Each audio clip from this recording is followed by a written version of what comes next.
Hello and welcome to Season 2, Episode 7 of the Inches and Cubes podcast. We are your Toronto-based Warhammer 40k podcast. As always, it's me, Point and Click Nick. Me, Mr. Fist Paul Fowler. And me, Adam, the truest axe. And we'll be guiding you through a whole bunch of awesome parts in the hobby and the community today. So stay tuned for this musical break. So clean.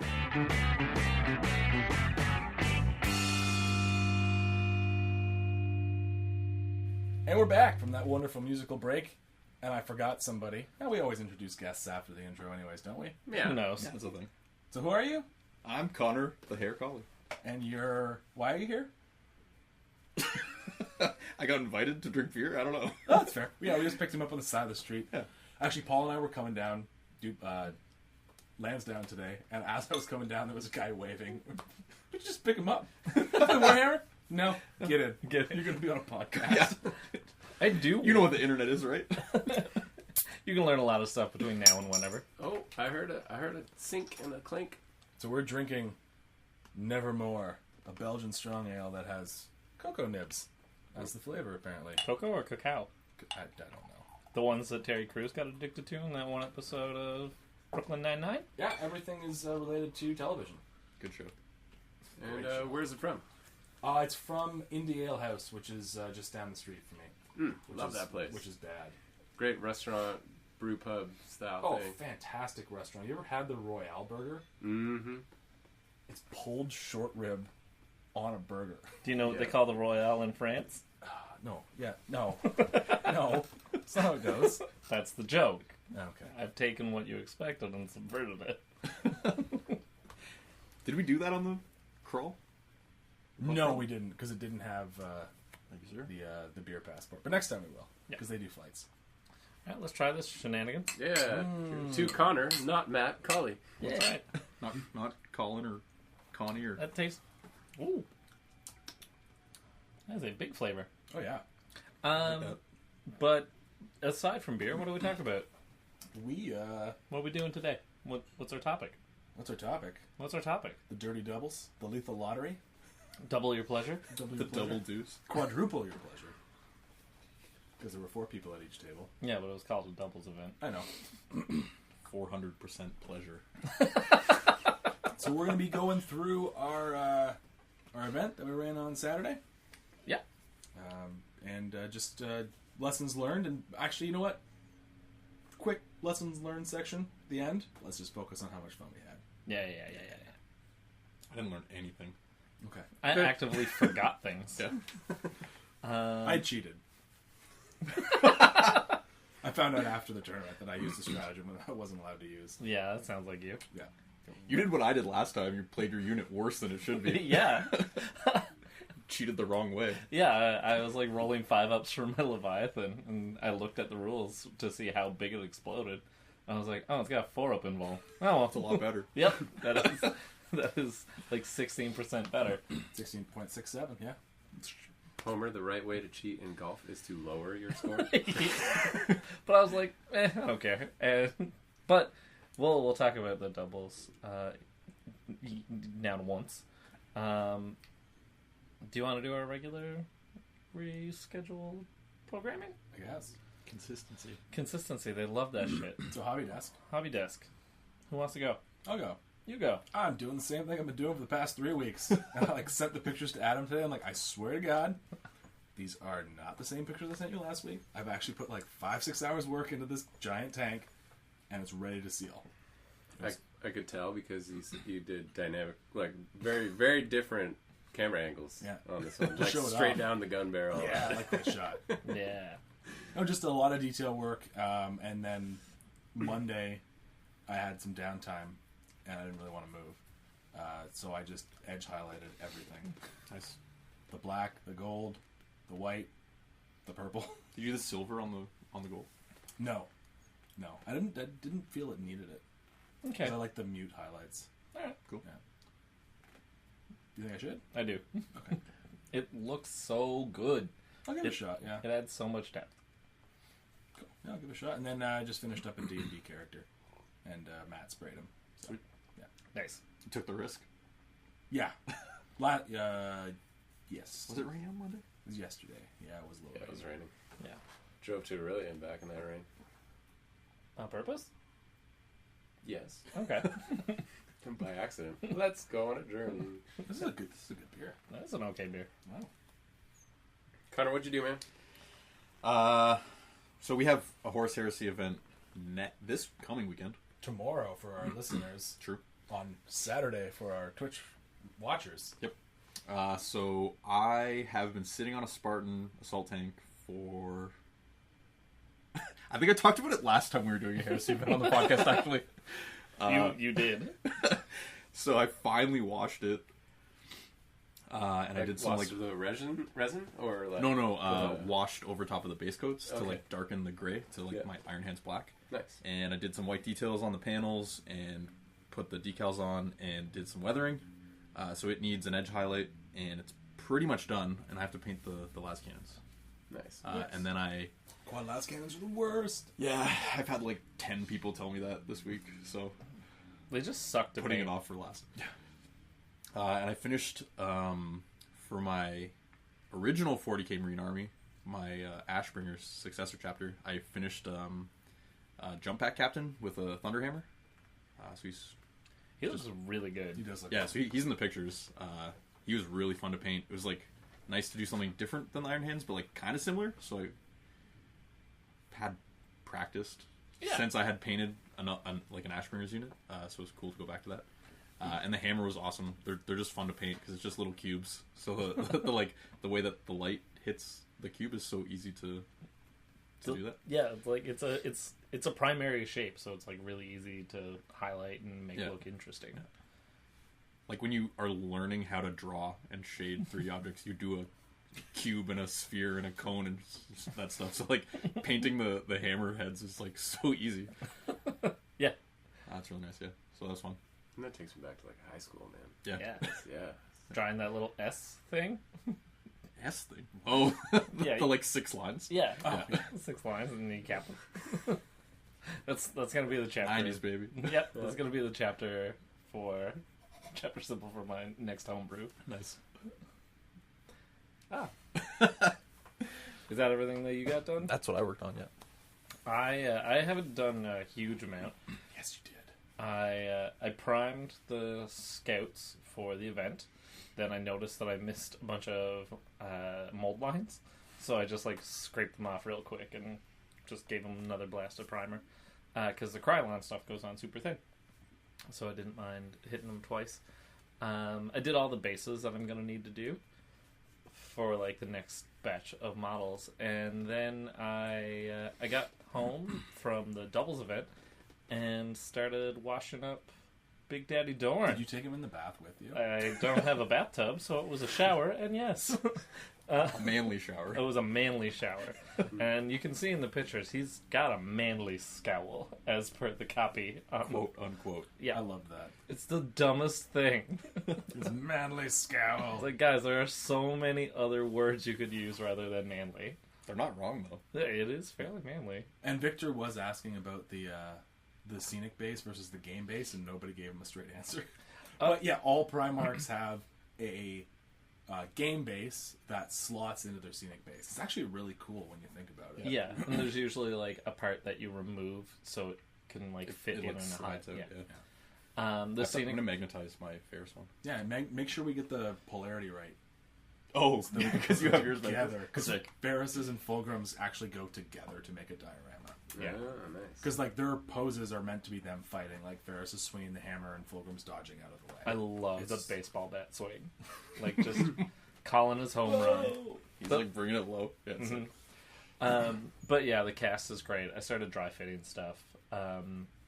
The little info card that comes with Dorn in the package gives like suggested instructions, which I haven't seen Forge World do in a long time. For a character, yeah. Yeah, where it was like, don't assemble these pieces before these pieces, and you'll be fine. Lately they've done a much better job on the assembly instructions. Yeah, and I mean, I also haven't bought any of the new characters. So. Are they like the CAD No, it's just images? like maybe it's like on the back of the actual blister, so it's like Oh, okay. pretty small. Yeah. But I was just looking at it, being like, oh, that is helpful because I totally would have put that like shoulder pad on before anything else. Yeah. So They're also getting nicer at the way they design the pieces for airbrush people. So, like, if they have this, there's like a giant flowing cloak, they'll like make it a separate piece, so you can just airbrush it totally separate. Yeah, Like, that makes sense. Yeah. not in all cases, but I think in some where they can get away with it, they do. yeah, like his cape is all one piece. Yeah. So that'll be a joy to paint.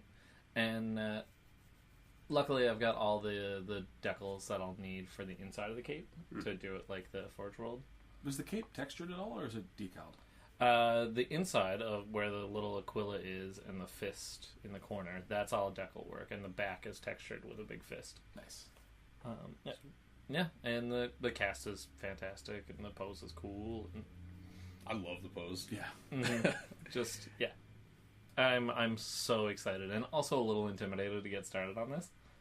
So, you know that feeling. Yeah. You know that non-metallic It's the metal's centerpiece. coming. I'm not doing non-metallic metal. Yeah, you are. No, I'm not. I Yeah. can't have one non-metallic metal model. Well, what It's like true. It's I true. I should agree give with the two of you and Jay a deadline to get your Primarchs done.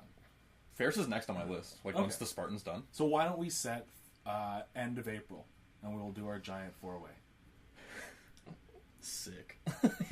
Yeah. Can the War Master like come down in the middle of it and be like, "Yo, what's up, guys?" No, No. because he's Lunar Wolves. Yeah. That's a different time period. Haters. Yeah. Yeah. Hey. April. Historical. What else gamers is are happening in such April? snobs. What else? Is I don't know if we'll have time. Why? We'll have to see what's going on. What? What's happening between now and April? Is she cute? She's pretty cute. End of April. Okay, maybe. So, also, maybe this fits in the hobby desk. A friend of mine, she was like, "Hey, when do I get to see you again?" I was like, well, I'm busy all this week. Friday, I will be at home painting models." And she was like, "Oh my god, can I paint one of your boys?" I was like, You're like, "Oh, I'll set you up with an adult coloring book or some shit." I can give you an Orc Boy. Yeah, I got enough push fit Marines. yeah. You can just get your army painted for free. By Paint my boys. Yeah. But yeah, it's How many just- do you have? he's got 60, like 5 80? Like billion. 120. Yeah, but like, you're not ever gonna run that many, are you? No, because I'm not insane. No, I could never run that many boys. Even like in the game we played, where I had at one point I had all my infantry on the against Paul. 60 I had cultists. no when I had all my Orc boys on the table. Like when I played you killed like half my Orc boys before the other half arrived. You overwatched into, or you charged into No, two Sternguard squads overwatching with full rerolls. Yeah, you didn't was kill really all cool. of them. But you'd already killed the squad that you blew up the battle wagon for. Doesn't matter. When I played Paul, it was all of my Orc boys on the table, and I was like, oh my god. It's just so. It's a nuisance. Even when I play with those 30 guard, I'm just like, it's so much to move. Yeah. I like my dreadnoughts. So that's my hobby desk. Yeah, what about you, Adam? Yeah, so I made some You've been progress busy. on my Battlefield Gothic stuff, which is nice. I just got the first layer of base coat on. That's it. Just one color on the whole fleet. So They already look good. Yep. thanks. Hey, progress is progress. So, and then the main thing is I have to be ready for this Heresy event as well. So I put in some major work on the Leviathan Dreadnought and the Dreadnought Drop Pod. I'm just gonna take Paul's off taking some his shirt clothes. off. It's so hot in here. Where'd that $5 bill go? I'm gonna throw it at you. It's in my wallet You got already. some cash over there. There you go. And so yeah, it was good. So I got all 3 layers of airbrushing done. So I got some nice transitions going on for my white color. Did the black on the drop pod and just drove myself crazy, like masking it all off. And then when I did it, I realized I like messed up the white a little bit when I was doing it. So then I went back to fix the white, and then I screwed up the black, and I got all pissed off. Well, it's good to know that even your heroes can fail. Yeah. Because I do that stuff all, especially with Even white. gods can Yeah. bleed. When you're doing yes, it's just like, oh fuck, I got the white on the black, the black's on the white. Yeah. It's an Oreo cookie, but all wrong. Somebody opened a beer. I hate talking about it. I got you. PTSD. Anyway, so I just glossed over what I screwed up on the black, because I was like, I'm just pushing forward. I'm gonna weather the heck out of this thing, so it won't matter. Dude, sponge chipping hides all sins. That's right. What do we got? Learn that real fast. We got the zombie apocalypse. It never works when you try that No, on the it camera. Whatever. Pass me your glasses, gentlemen. Yes, I sir. love it. So is that so? You did the drop pod? Yeah. So yeah, both of them, they all got glossed. Terrible. Um, Don't apologize. Don't pour mine like that. Yeah, I would like that, except good. I'll send that back for a refill after. Once the head calms down. And then I got the oil wash on there, so it looks kind of crazy, but the next step is to clean up the oil wash. People need to know. Oh yeah, Thanks, man. travesty. Yeah. Sweet. So yeah, and I think I did some more details on a commission, like all those Primaris Dark Angels, so you can see those pictures there. Just getting them ready to oil wash as well. I gotta say, I find it really interesting to see the oil wash stuff, like mid-process. Because it's all messy. Yeah. You gonna clean it up after? Yeah. Oh wait, because if you use mineral spirits, you can just wipe it right off. Yeah. Yeah, so when I'm like trying to go fast, it looks a lot messier than the final product. Because you did a little stream thing on it, right? Talking about how you do it. In one of your guys' hobby things, maybe? Because that's why they're all shiny. Like, you do the We did a whole episode on hobby Techniques. techniques. Yeah. Yeah. And maybe then you I mat talked and then you about mat them after. Yeah, it looks cool. Yeah. So once I clean it, also having extra paint on there is kind of nice, especially for something that's going to be weathered. Because as you clean it off, it can get a little. You can clean as much as you want, right? So if you don't clean it as much, you just streak the paint around, and it looks like really cool, like dirt weathering. Yeah. So yeah, that's what I did. Cool. I'm laughing at the Twitch chat. I know I'm not supposed to be looking at Supposed it. to ignore it. I know. You can look at it, you just can't react to it. I am. I will react. If you want to be a part of all of this fun, join us on Tuesday nights on Twitch. Yeah, that's strong. That's a zombie apocalypse. Oh, Oh yeah. that's so good. what's that? That's kicking in at 10 ABV, Wow. I don't know what that is. 10% alcohol. Oh, okay. Seriously, we have gotten into this like beer arms race where eventually it's just gonna be This like label is sick. it's just We'll gonna just be like 40% alcohol and they'll shoot you in the neck. Just They'll just take the bottom of your earlobe off. Well, I went to Henderson's Friday night, which is the local craft brewery, and they were giving out free samples of their new beer. And then the guy who made it gave a speech. He's like, "Yeah, this is 9-10%," and everyone's like, "I've had 3." He didn't know the percent. No, but like when they were giving out the free samples, They and didn't they were tell. they were just like, "Free sample, yes," and they'd come back around, "Free sample, yeah," come back around, Least "Free favorite. sample, yeah." Also, free pulled pork sandwiches. Yeah, What? Dang, yo. yeah, it's good. Where were you on the horn on that one? You gotta text us all and be like, get over here. Yeah. It's like free stuff galore going on. your bad friend Nicholas. Yeah. Next time, Get out. just follow them on Facebook. I went to a fun bar over Twitter. Roncesvalles. Tweet it. Tweet it out. Yeah, I tweeted at you, dude. Or did you use your craft beer passport at Round the Horn? No. Because they have it. Oh, do they? They don't have like a great beer selection. It's like okay It's beer. still a $2 beer. Also, I like they have hot dogs, so I was like, I'll take one hot dog. And while I was eating that one, I was like, I also want a chili dog. So it takes moxie to order a hot dog, the chili dog, while you're eating a hot dog. And I was like, I feel really good about this. And then like one of those little brown roaches crawled across the bar, and I was just like crushed with the pint glass. Didn't tell anyone.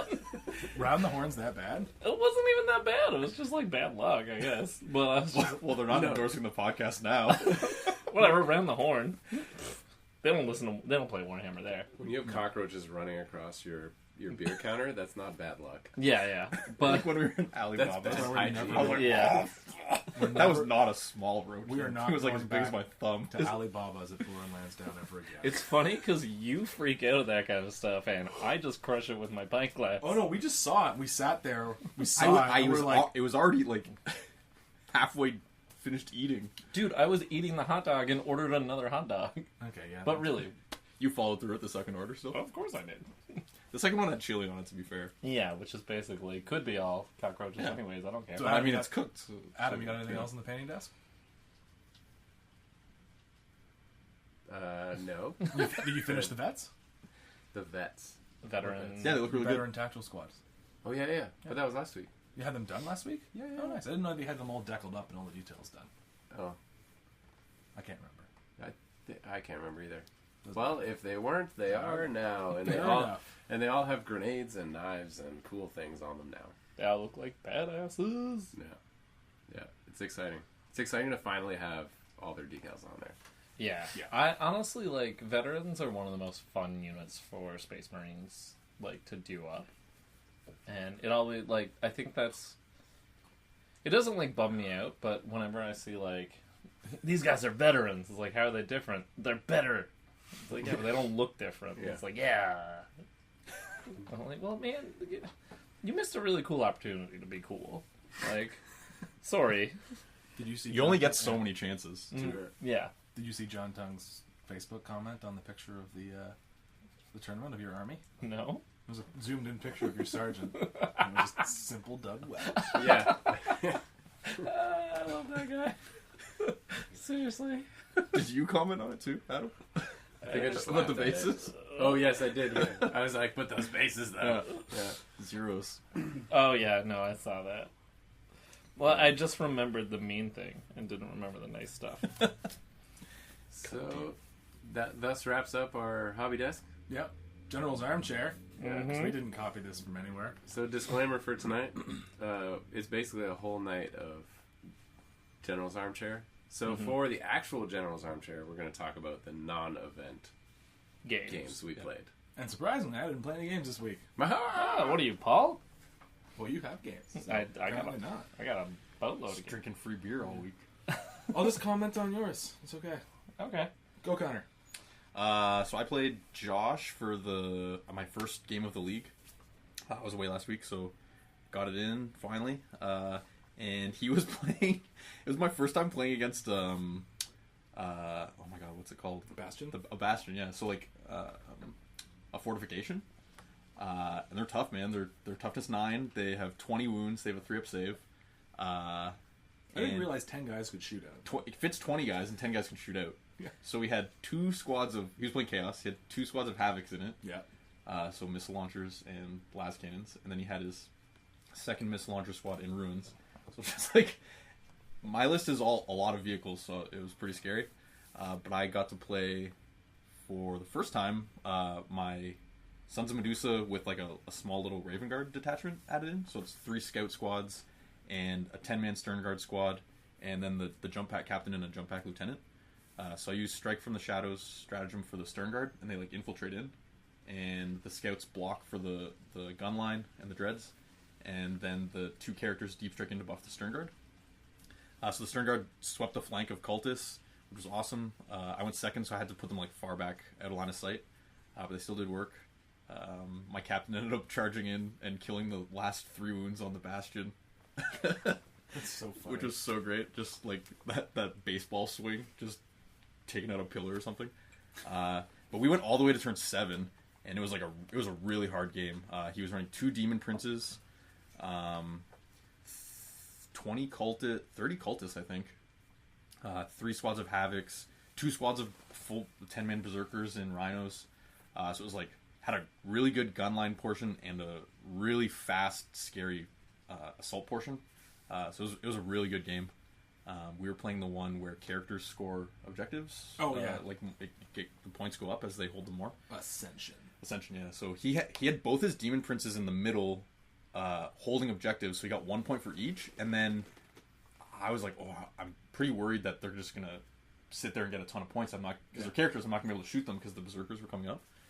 But he kind of had to put them aggressive, so he went off the objectives, and then I ended up like sweeping around and taking more objectives. So nice. Yeah, it was a really good game. I played a game. Oh, sorry to interrupt. You played. My favorite thing about that game, because I came over just in time to see it, was when one of your characters was charging into one of his last cannons, and he rolled a 6 for Overwatch. Yep. A 6 to wound, and then a 6 for damage, and you're like, oh. I was like, oh, my lieutenant's dead, I guess. it was the last guy out of the 5-man squad, and I had been shooting at them the whole game, and he just kept making his ruin save, like his cover saves for the last guy. So I was like, I'm going to charge him, and I'm just going to kill him in combat. And he just blew my face off. I was like, oh my god. Like this one missile launcher. Yeah. Just wasted. He was the MVP, man. He didn't die the whole game. Oh, man. That was it. What a beast. 7 turns of missiles. So I was lucky and got to play Connor, and you played your Ashbringers. Yep. Which are now your Raven Guard stand-in. Yeah, man, it's a new edition. Yeah, whatever. It's fine. It's not like you're jumping around from edition within edition, so I'm not mad. And I tried out the Necron relics and new stratagems that were in chapter approved. I hate them. Oh boy, howdy! Let me tell you, I love them. I hate them so much. It was so fun. So that was the best game I've played in a long time. It was stupid fun. So Veil of Darkness lets you grab 1 unit and redeploy outside of 9 of enemy units within 6 inches of the character with a relic. So you can happily fit a blob of 20 warriors. Happily. I was happy about it. You didn't seem so thrilled. And I did that with the Deceiver, so there was a lot of like redeploy shenanigans. I didn't get very much. I only was able to move 1 unit with the Deceiver, so I just advanced the Deceiver pretty far up the lines. Yeah. And just moved a unit of... he was in a really good spot to do stuff for the whole rest of the game, though. Oh, yeah. Does Power of the Satan work? Like, it's okay. It's just like a smite on 2 up. It was fine. Yeah. But honestly, you just want them to float into combat, because then he's, like, bashing heads with, and like... Starfists? Yeah, hitting on 2... flat 3 damage, minus 3 AP, like... He killed every character in my whole list. Yeah. It's like 4 characters. It's like, burp, burp, burp. Yeah, and we found out that Elias, the Raptors character, he is a glass cannon. Like... Yeah, I mean, that list is... It's really weird, because every game I play, the first turn or 2... I'm like, oh, I've done so much damage. Like, this game's pretty one-sided. It feels kind of bad. And then I just lose my whole army. How do you run, Elias? So he gets to deep strike, and then he chooses up to 3 infantry units to deep strike with him. Yeah, but not Terminators, not Primaris, and not Centurions. Centurions, yeah. So it's 2 Stern Guard squads and a lieutenant. So he gives them reroll all misses, and then it's 20 Stern Guard. With it's 6 meltas altogether, and then the lieutenant gives them reroll 1s to wound. So it's just a huge amount of damage against anything. They have anti-infantry, they have anti-tank. Yeah, because they're -2 AP, and you can make one of them +1 to wound. Yeah, and you can give your warlord Storm of Fire, which makes the Stern Guard ammo -3 on wound rolls of 6, which is it's tons of damage. But then you just have to kill 20 Marines. Yeah, so which is pretty easy. They fold in the next turn or 2, and then the army has not really very much left. Yeah, 'cause that's a lot of points you're throwing up there. Yeah. Okay. It's like over 700 probably. Because he's got like a really cool gun that's He's pretty got long range. It's so good. Yeah. It's 30 inches, assault 3, strength 5, -4, D3 damage. You can't take cover saves for it. Yeah. So do you run a Raptor detachment and a Raven Guard detachment, or do you? No, the whole army's just Raptors. Okay, right. Raven Guard. But using Raven Guard. So tactics. that game was like a huge pendulum going back and forth. It was because first really turn good. I was like, that sucked. Just like you completely just pantsed a unit of Immortals that were kind of in the open. I got both of them. Yeah, you got 2 units of Immortals, which sucks. Yeah. But then I teleported the... Then I had 20 warriors in my yeah, I deployment. teleported 20 warriors into the backfield and just started causing havoc. Because, they're -1 bolters. Yeah, they're good. They're really good. The thing was, Connor kept, in 1 round of shooting, he killed 19. I was like, that's fine. It's fine. You had nothing left.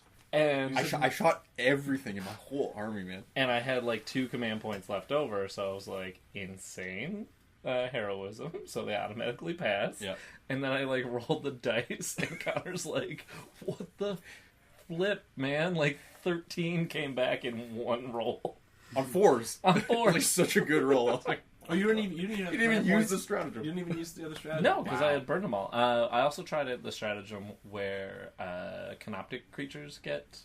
that was cool. Reanimation? Yeah, which is brutal because one of my wraiths came back. Nice. And Yeah, If if you you start throwing your wrists around. wraiths. that's what they look like. You don't want wraiths. I guess you guys can't see my dance. I like that we have video now. For Yeah, some it's people. pretty good. But yeah, like they did a lot of work. The Praetorians, as always, like once They're the MVP, actually. yeah, I once hate they them. get stuck in, and there was just a lot of like, I like playing you because you are very careful every time. Once an episode.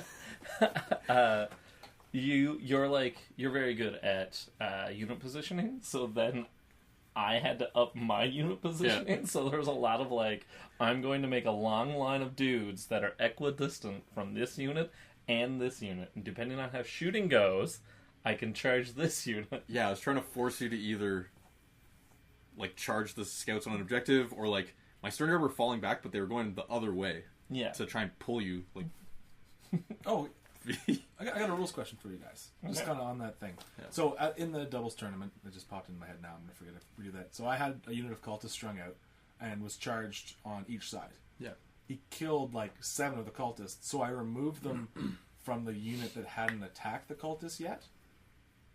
then they're just out of combat. And so that unit, his unit, would not have been able to activate, right? Yeah. No, because they have nothing unless they declared a multi-charge.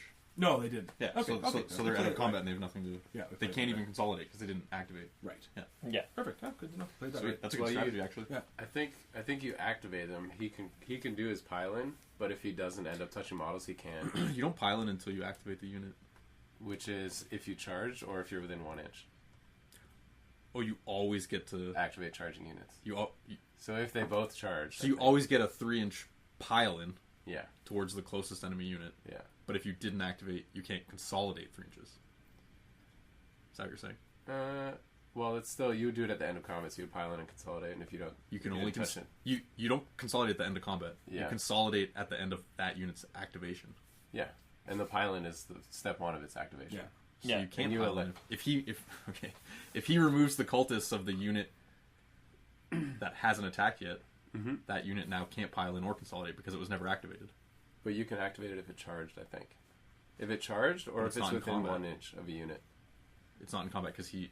Yeah, killed there's the two. unit. But there's 2 factors.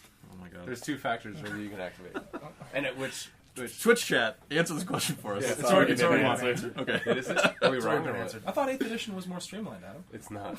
The combat phase This is like combat phase is so not. complicated. I know. actually. Everything else is. Yeah. So I'm not sure about. I'm pretty sure you could pile in, but then you wouldn't want to do that because then a unit that you don't get to attack is now in combat with you and can attack you. Unless you want to tie it up, Yeah, that's fair. like Sure. a vehicle or something. Or... Good. No, I was just curious because that was a weird thing. But So, so what happened though was Paul rolled 13 4-ups on his reanimating warriors and he just strung them out like 20 inches and it was like, now I get to like charge your character and kill him in my turn. No, I strung him out. Oh so no! Oh, you pulled a horror. I did. I did a little It Necron. was so dirty. So I was like an inch 0.1 away from Lias. So I was like, if I want to waste him in shooting, I can. Because the whole unit gets to shoot me, yeah. But then So you brimstoned around and then shot him. no, then like I was like, well, the deceiver's in charge range, and just like floated up and got both of the He killed because you split your attacks and you killed Lysa and the and lieutenant in one charge. one phase. round of combat, just just like the deceiver. Wait, can you reanimate people into combat? you No, they can have to be an inch reanimate away. them 1 inch away. So I was like an inch 0.1. Yes. Okay. Um, Yeah. No. I was just wondering if you could be like, oh, they're tied up now. no. What's at No. the start of the turn, so it'd be the same thing. Then he Yes. activates the unit and he piles into combat. Yeah, but I'm just rules curious. as written. Also, your centurions are terrifying. They're so gross. Yeah, the amount of like fire that was coming out of them. I The was graph like, cannons aren't bad. They shot at the 20-man warrior blob and probably killed like 12 of them by themselves. yeah, Because Yeah. they're with the rerolls for Lias, it's like 36 bolter shots out of the squad rapid firing, and they get rerolls. Yes, they do. It's just so much shots, so many shots. 36. Yeah. So like they're hitting with They got 36 bolter shots. because it's rapid fire, hurricane Six. bolter. Bolter. Oh my god. so it's 12 shots each, and there's 3 of them. That's just in their boobs. Yeah, Like- they still have gun hands. So I don't know. I think people are used to using Grav as like anti-vehicle in 7th, fishing for 6s, but they're like so much anti-infantry fire. It's insane. Like that's why stratagems like the Storm of Fire. Is it Storm of Fire? Steel Storm? Storm? Oh, Steel? bolter drill? No, the one that you on 6s you get an additional. Oh, it's a warlord trait. Storm of Yeah. Fire, That's why that one works, because it's not, you're not fishing for them. It's just a bonus. Yeah, with high, whatever. Yeah. amount of shots. Volume. Yeah. So like that's good, but you're not relying on it. You're just like, oh, this is like upping my effectiveness rather than I'm relying on it. I don't use them as an alpha strike, but I run them in the Storm Eagle with an apothecary. Mm-hmm. So they jump out turn 2 or 3 and shoot stuff. Yeah, it's definitely a way to use those in that list. Is that the only game you played? Aside from the million that I played on Saturday, yeah. Adam, what did you do? Yeah, so I got in a practice game for the Horus Heresy event because 7th edition sucks, and I don't remember how to play that game. So I was like, Connor, let's get together, and you can teach me how to play 7th I just edition. game hoard myself out this week. So Horus Heresy game, 2,500 points using my list for the Horus Heresy campaign, which we'll talk about more next week. And then Nick messaged me today saying that I totally cheated because, again, 7th edition sucks. You didn't actually read the entry in the codex, did you? Who has the codex? Everybody. No, You can't play. You cannot play an army just looking at the battle scribe rules. That is not appropriate at all in this hobby. And yeah, You have to read the rules in the book. and if you play Horus Heresy, then you also have to be a millionaire. So nobody actually owns the real rule books, and nobody actually owns the real models. I've sent you the books in PDF format multiple times. We didn't endorse stealing. I did. Oh yeah. You're free. Yeah, Anyways. because otherwise, that Dreadnought drop pod would be disgusting. It'd Yeah. be broken. Oh, exactly. Yeah. So that's how we discovered. Kinda was. So that's what happened. I totally cheated McCheatster in my Dreadnought drop pod. I don't know if it really would have mattered. Maybe. Depends how hot because your I was four-ups still. were. I mean, I was still rolling those crazy 5-ups. Yep. Right. So. Yep. What was the difference? Yeah. So. Leviathan drop pod came down, and Connor's running a cool army with a whole bunch of tanks, and so I dropped it right in the middle of it and said, "What you gonna do now?" And so he shot a whole bunch much. at the drop pod. Yeah, just made 5-up cover saves like crazy for its shrouded save, and then the Leviathan popped out, punched his Spartan, and the mission was you set everything up, Dawn of War style. And then once everything's set up, I pick a point on the other side of the battlefield. Don't give it away. Don't give it away. It's a standard rulebook mission. No, it's not. It's a standard. No, I'll only tell them the standard rulebook mission part of it. Okay. Where I have, so I pick a point on the battlefield that I have to escape from. Yeah. Not a standard rule version. It is. It is. No, it's not, man. It is. I've played it 2 other times, so you did not make it up. It's in just book. yesterday. It's in book 6 of the Shadow War campaign system. It's Okay, not, well, it's not a book mission. It's in a is book. a mission In a book somewhere. Yes. Warhammer. It's also heavily altered for our campaign.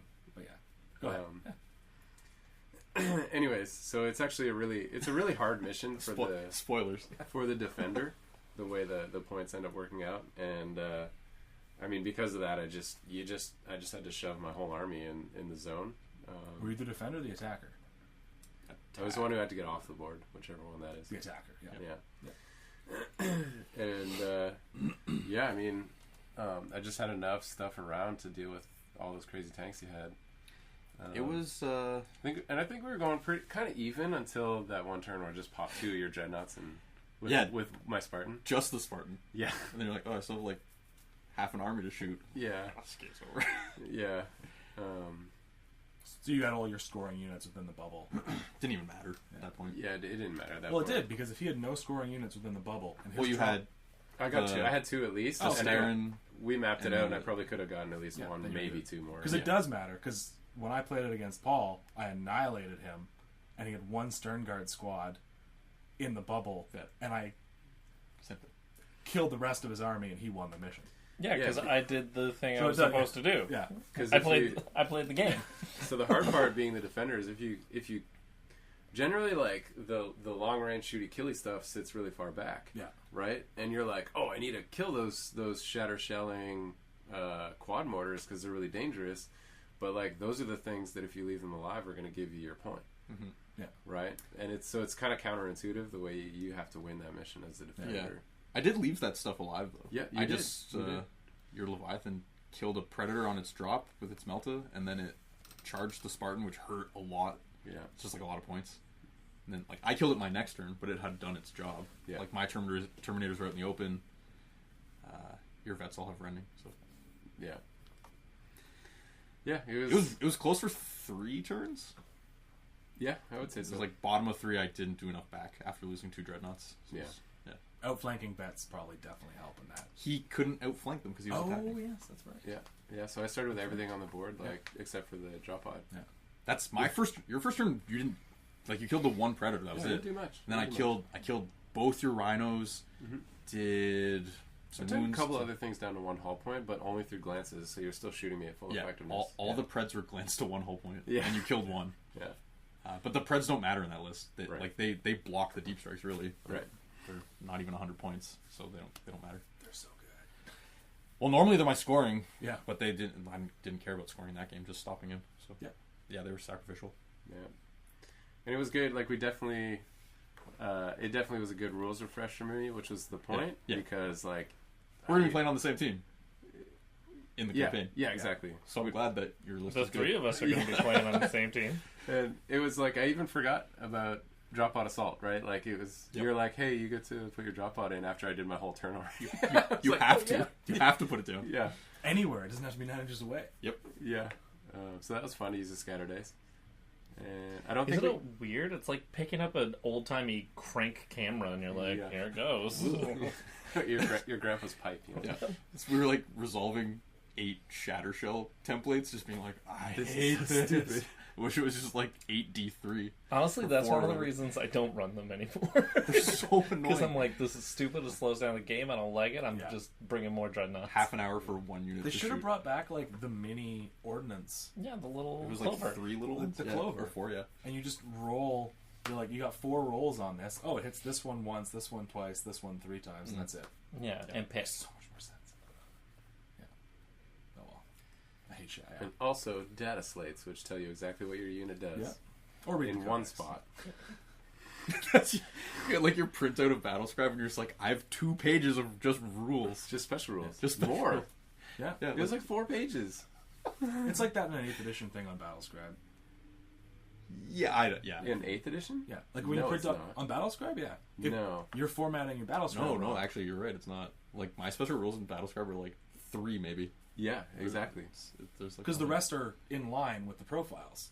You can do the same in Horus Heresy. You can make the special rule summary Yeah, go yeah. in line He with the told me profile. about that. But either way, even if you don't, like, you just see the amount of searching other places you have to go. Then you have Right. 1 unit's data slate taking up 2 pages. It's Yes. insane. Yeah. And my printer jams every other page. Oh, that's good. So That's frustrating. printing off a 35-page Battlescribe document is not fun. No. So I'll stick with the 10 and have them all piled in the back. Anyways, that's way too much granular detail for you listeners on the podcast. I'm sorry about that. It was a good game still. We had fun just learning the game again. I think they like it. Did you? Yeah, sure. maybe. Um, It's a feature, not a bug. The listeners will like what we tell them to like. the campaign will supersede the crappiness of 7th edition. Yeah, exactly. Yeah. Yeah. So Cool. So that's my game played. In 3 years, you're all going to be complaining about 8. So, Yeah, but for now, it's better. Yeah. I mean, that's the joy of, or maybe the fallacy of living through time. We can look Yes. back and be like, oh, we were idiots back then. yeah. It's like, I'm not any smarter than I was 20 years ago. Because we all were like, Heresy is way better than 7th edition, because 7th edition was full of garbage, and Heresy was like, where it was at. it just had a little bit less garbage. Because it was Exactly. new, and now it's not new, so it sucks. Yeah. Yeah. didn't Well, say it for some, sucked. no, some people do. It's just this was streamlined. Like it is. You can't deny that it is. Dude, we talked about this on the podcast. 8 takes longer to play. That doesn't mean the rules aren't clearer. I don't know if that like streamlined is the right word, but Yeah. Yeah. just like when we were checking, or it's like, is my vehicle 50% obscured? And you're like putting your face on a sand table. I'm just like, this sucks, man. Like, I wish you just had negative AP, and I could be like, oh, it's 1 less than that. Covers because I'm in always cover. sucked. Cover. You have to do the same thing for vehicles in 8th edition too. I just don't ever even. Yeah, exactly. But they don't have it. It's fine. No, yeah, which is weird because like when you're actually playing, when you actually like read on like actual tactics in war games, like vehicles in cover, that's all they do. That's what they go for. I mean, classically, all the time. tanks sit in cover and shoot stuff and don't move. Yeah, but that's a whole different topic. yeah. There you go, some bonus content for tonight. So let's take a brief break. Yeah, here's a word from our sponsors.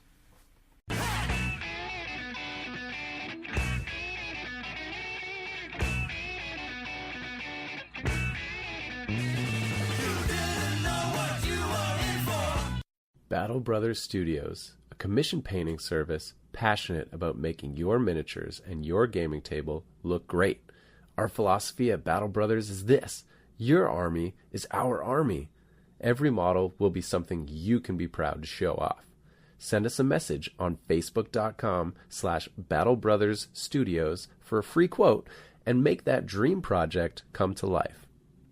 We also have something special planned for the release of 8th edition of 40K. Right now, get 20% off if you commission us to paint an 8th edition starter set, or get a 10% off Army Bundle bonus for painting up your new 8th edition 40K Army. Inquire with us on Facebook for full details. G'day. How are you now? Tried to paint a mini the other day. Realized my brushes were drier than a Saskatoon field in May.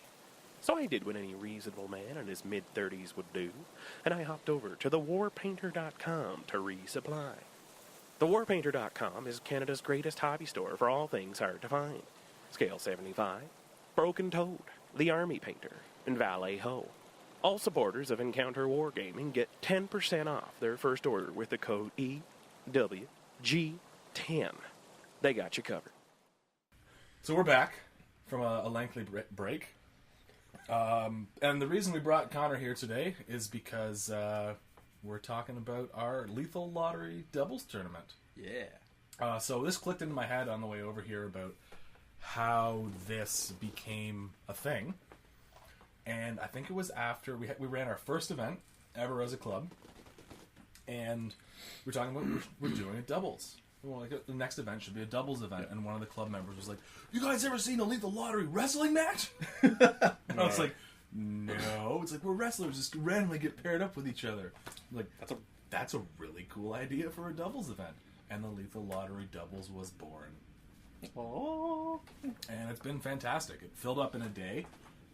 Every time somebody dropped, the spot was full within like 2 or 3 hours. Yeah. Which is huge. Even when you didn't have a wait list, just be like, "There's a spot open." People were commenting in like 5 minutes. Yes. Which is just awesome. So the way this works is everyone shows up. We last time we ran it for 8th edition, we ran it with 1250 points each, which was just too much. Because even if it is only a 2,000 point per side game, you're still have 4 people, the fight phase gets confusing, and it's just too much. Even 1,000.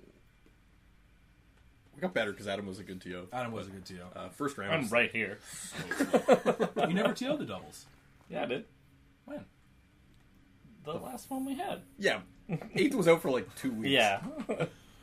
So you get randomly paired up with the player first round, and then the person with the top battle score gets paired off with the person with the lowest battle score, and onwards until everybody has a partner. Mm-hmm. And then you play off.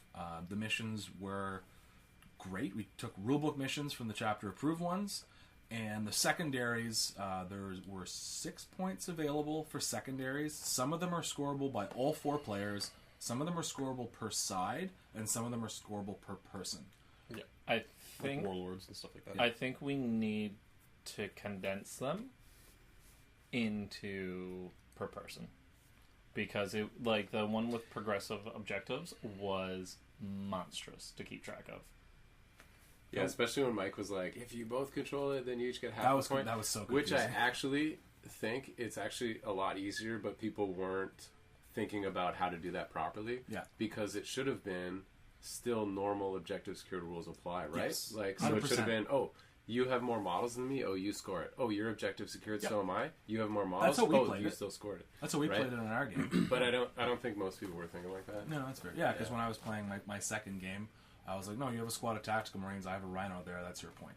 Yeah. And especially that in the same game as you get a point for killing someone, you get a point for killing. You get a, no, to be fair, that Just- was whoever killed more units got an extra Right, point so you're every keeping year. track of units throughout the game. And We we didn't read that point until the game was over. We were like, oh, I guess you can have it. yeah, and like So why don't we go into each round, and then Sure. we can kind of dissect the mission and how we can continue to improve it. Because 8th edition and doubles is weird, mainly because the fight phase is so convoluted and disgusting. Yeah. So yeah, we'll just go through all of our different games. What was your first game? My first game, I got to play with and against 3 new people, which is fantastic. Actually, all my games were like that. Nice. So I got paired up with Carly, who's probably on Twitch now, watching us. Great partner, had I think a stronger list than she realized, because she actually took a chapter master with intercessors, and when they opened up with bolter drill on a squad of Grey Knights, it was just like, oh my god. Because 6s are extra hits, extra attacks. Shots, yeah, whatever. yeah, And exploding. you're re-rolling all misses. You're -1 AP, so Grey Knight Terminators are just melting. And then we played Louis G.A. as opposed to Louis G.U. Because I was like, oh, it's Louis. Which Louis? Louis G. There's 2 of them. Oh, okay. Who brought Primaris and a Repulsor. And Adam Walker, who's a new guy to the club, bringing his very, very sexy super elite Grey Knights with a Grandmaster and a Dread Knight and Grandmaster D-Man himself, which was kind of cool. Quick note, autocannons firing twice with +1 to wound kills Grandmasters and Dreadnoughts really easily. I brought just a very Paul balanced... just shook his head. I think. Well, he knows. I love. He loves autocannons. Autocannons forever, He man. can't shoot twice with it though. He just shoots more. Yeah, I just bring Leviathan, and I'm like, once will do it. Yeah. You have like 30 autocannons opposed to 4. Yeah. So the mission was a supply drop one, which we've all played. So Love that. at turn 3, which we actually managed to get to turn 4 because I was kind of like speeding everybody along. And I think that's one thing we'll talk about is someone at the table needs to take charge. Yeah. Otherwise, it just devolves into a free-for-all of people having too much fun, which isn't allowed. Yeah, We're here to just- play games. Still a tournament. You're allowed a moderate level of fun. Yes. Just to, yeah, just No, just reminding people, like, hey, like, have your dice out ready to go now. Don't put your dice in your pockets or in your bags. Like, have them on the table. Understand what your rules are. Have a printout of your army list if you're not sure of it, so you're not pulling it up on your phone. Just little things like that. But great game. The objective that came down was control all my cultists, so that was a secondary objective. Oh, you got it because you were already holding it when it flipped. Yeah. The cultist was already holding it. Then my Chaos Lord jumped on it at the end, and I killed the opponent's Warlord with autocannons, which felt really good. Man, autocannons just kick ass. So we tied that one because we both got really lucky because the objectives were kind of strung out, but there was one like right in my lines, like our lines, loins. And there was one on the castle that they had made of just like the Repulsor and Hellblaster squads and a captain, and it both landed like in each other's castles. I was poised to like leap out and jump on the other ones, and I was like, oh, if it hadn't landed on theirs. So we tied. So we each got 5 points for the team, and then I got all 5 secondary objectives, so I ended up with 10 points that Nice. Yeah. Which is a great score. Yeah, it was a really good score. But definitely a great game. The max score for a game was 15? Yeah. So yeah, that's... Yeah. And even if you win a game, it only 9 points if you're not getting secondaries. But I have a love-hate relationship with that giant building. You played on the snow map? building? Yeah. Because it just protected me from Hellblasters. Yeah. And I was just able to hug it. And he peeked a unit of Hellblasters out, and the Havocs just noped them. Me, Jesse, and Jason played each other on that table twice in a row. in like different configurations of Yeah. partners. It was just like, cool, okay. Yeah, round 3, like making sure people were on different tables was out the window. Because I did that in round 1 and round 2, and just made sure that there was only 2 people who played on the same table. So I just made sure that they didn't, and then just I didn't care It's for the hard rest of with it. the reverse Yes. Yeah. Swiss too. Yeah. So what was your first game? So my first game, I was partnered with Neil. He's been to a couple events. He plays Tyranids. So he had an awesome list. It was like a Trigon with a big warrior bomb, which I haven't seen. Sweet. He was running, are they called Shrikes? Raveners, yeah. Which are super cool. So they were deep striking too, or they could. Flying Hive Tyrant, normal Hive Tyrant, unit of Gaunts. Yeah, I was playing that like little Wyas Isodon bomb. And it was clearly... Oh! Woo! I'll finish that thought in a second. That looks tasty. It's one of them there, Cause and Effects by Nickelbrook. It's good. I think we've had it on the podcast before. When beer is the cause, Yep. something else is the effect. Yeah. We'll let you postulate what that is. Bye, Adam. A couple different effects. I'm going to refill the pile. Yeah, Adam's gonna get more beer. In the meantime, Connor, you can keep. Yeah. no. No. It's Adam's. Yeah, so I was playing against Dustin and his Blood Angels, which is the first time I've played them with their codex. And Death Company are so scary. They can do some scary things, man. Yep, and he was playing with Darren, who was playing Ultramarines, and he had 3 Razorbacks with twin linked assault cannons. So it was like a super shooty list. It was a scary matchup. We finished turn 3. We like flipped the objectives.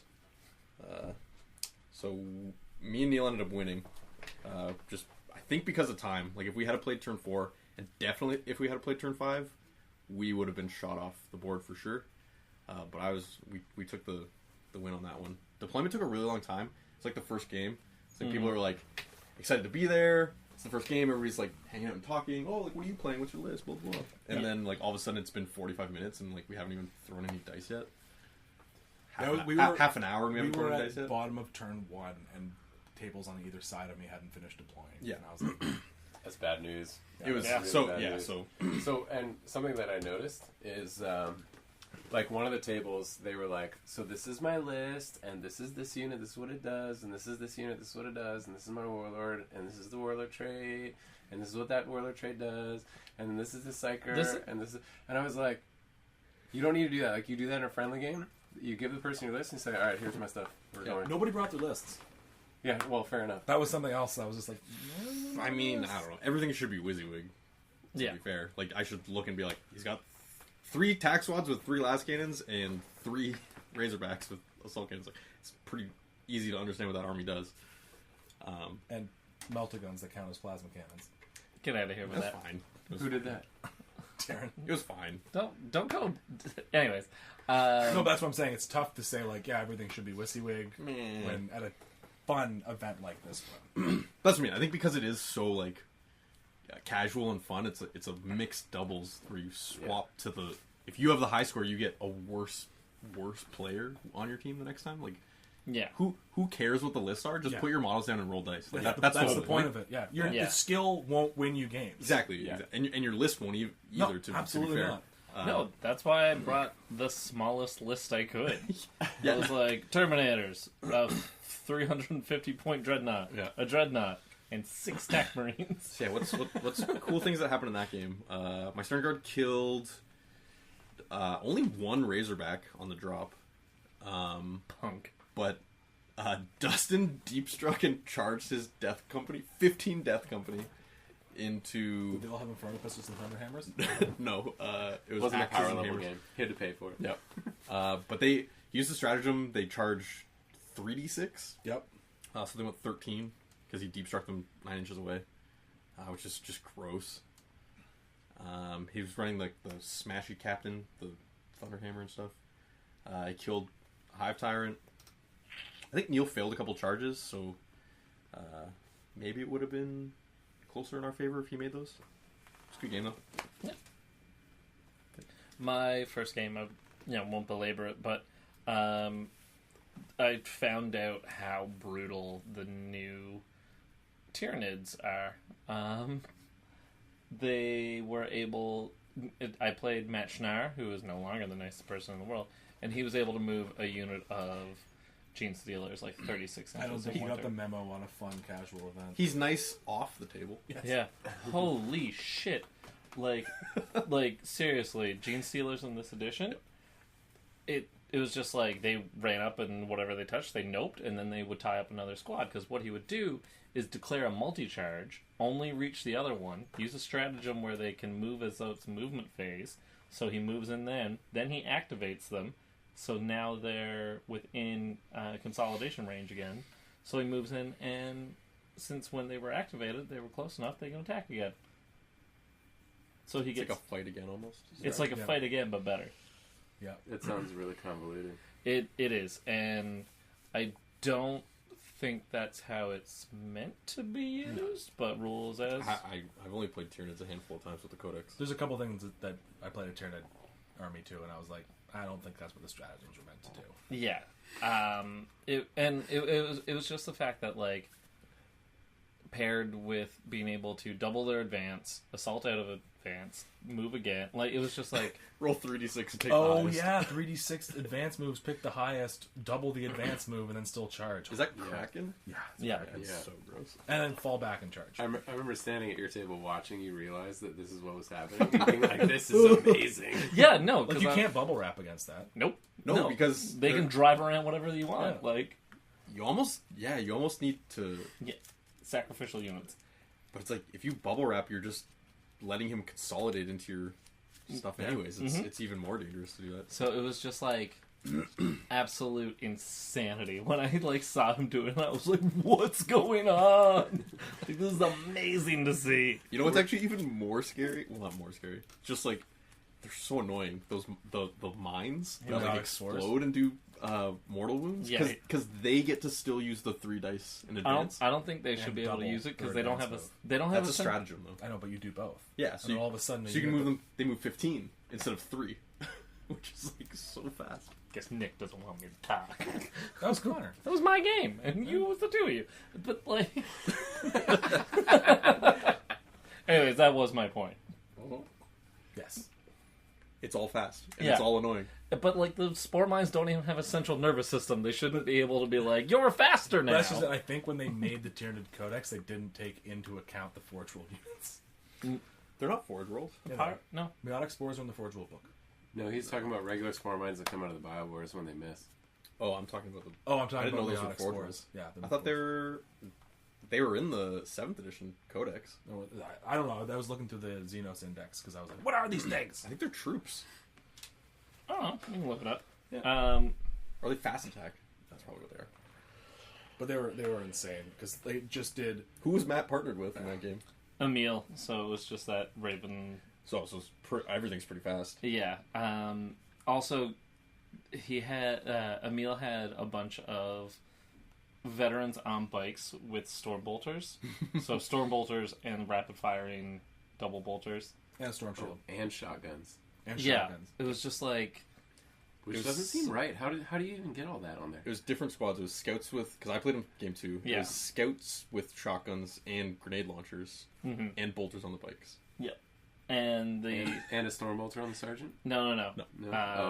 Okay. I think the sergeant takes the grenade launcher, maybe? It doesn't matter. Either way, he was like, these 3 things are shooting like 30 shots at you. Yeah, the veterans made like 36 shots for like 5 guys. Yep.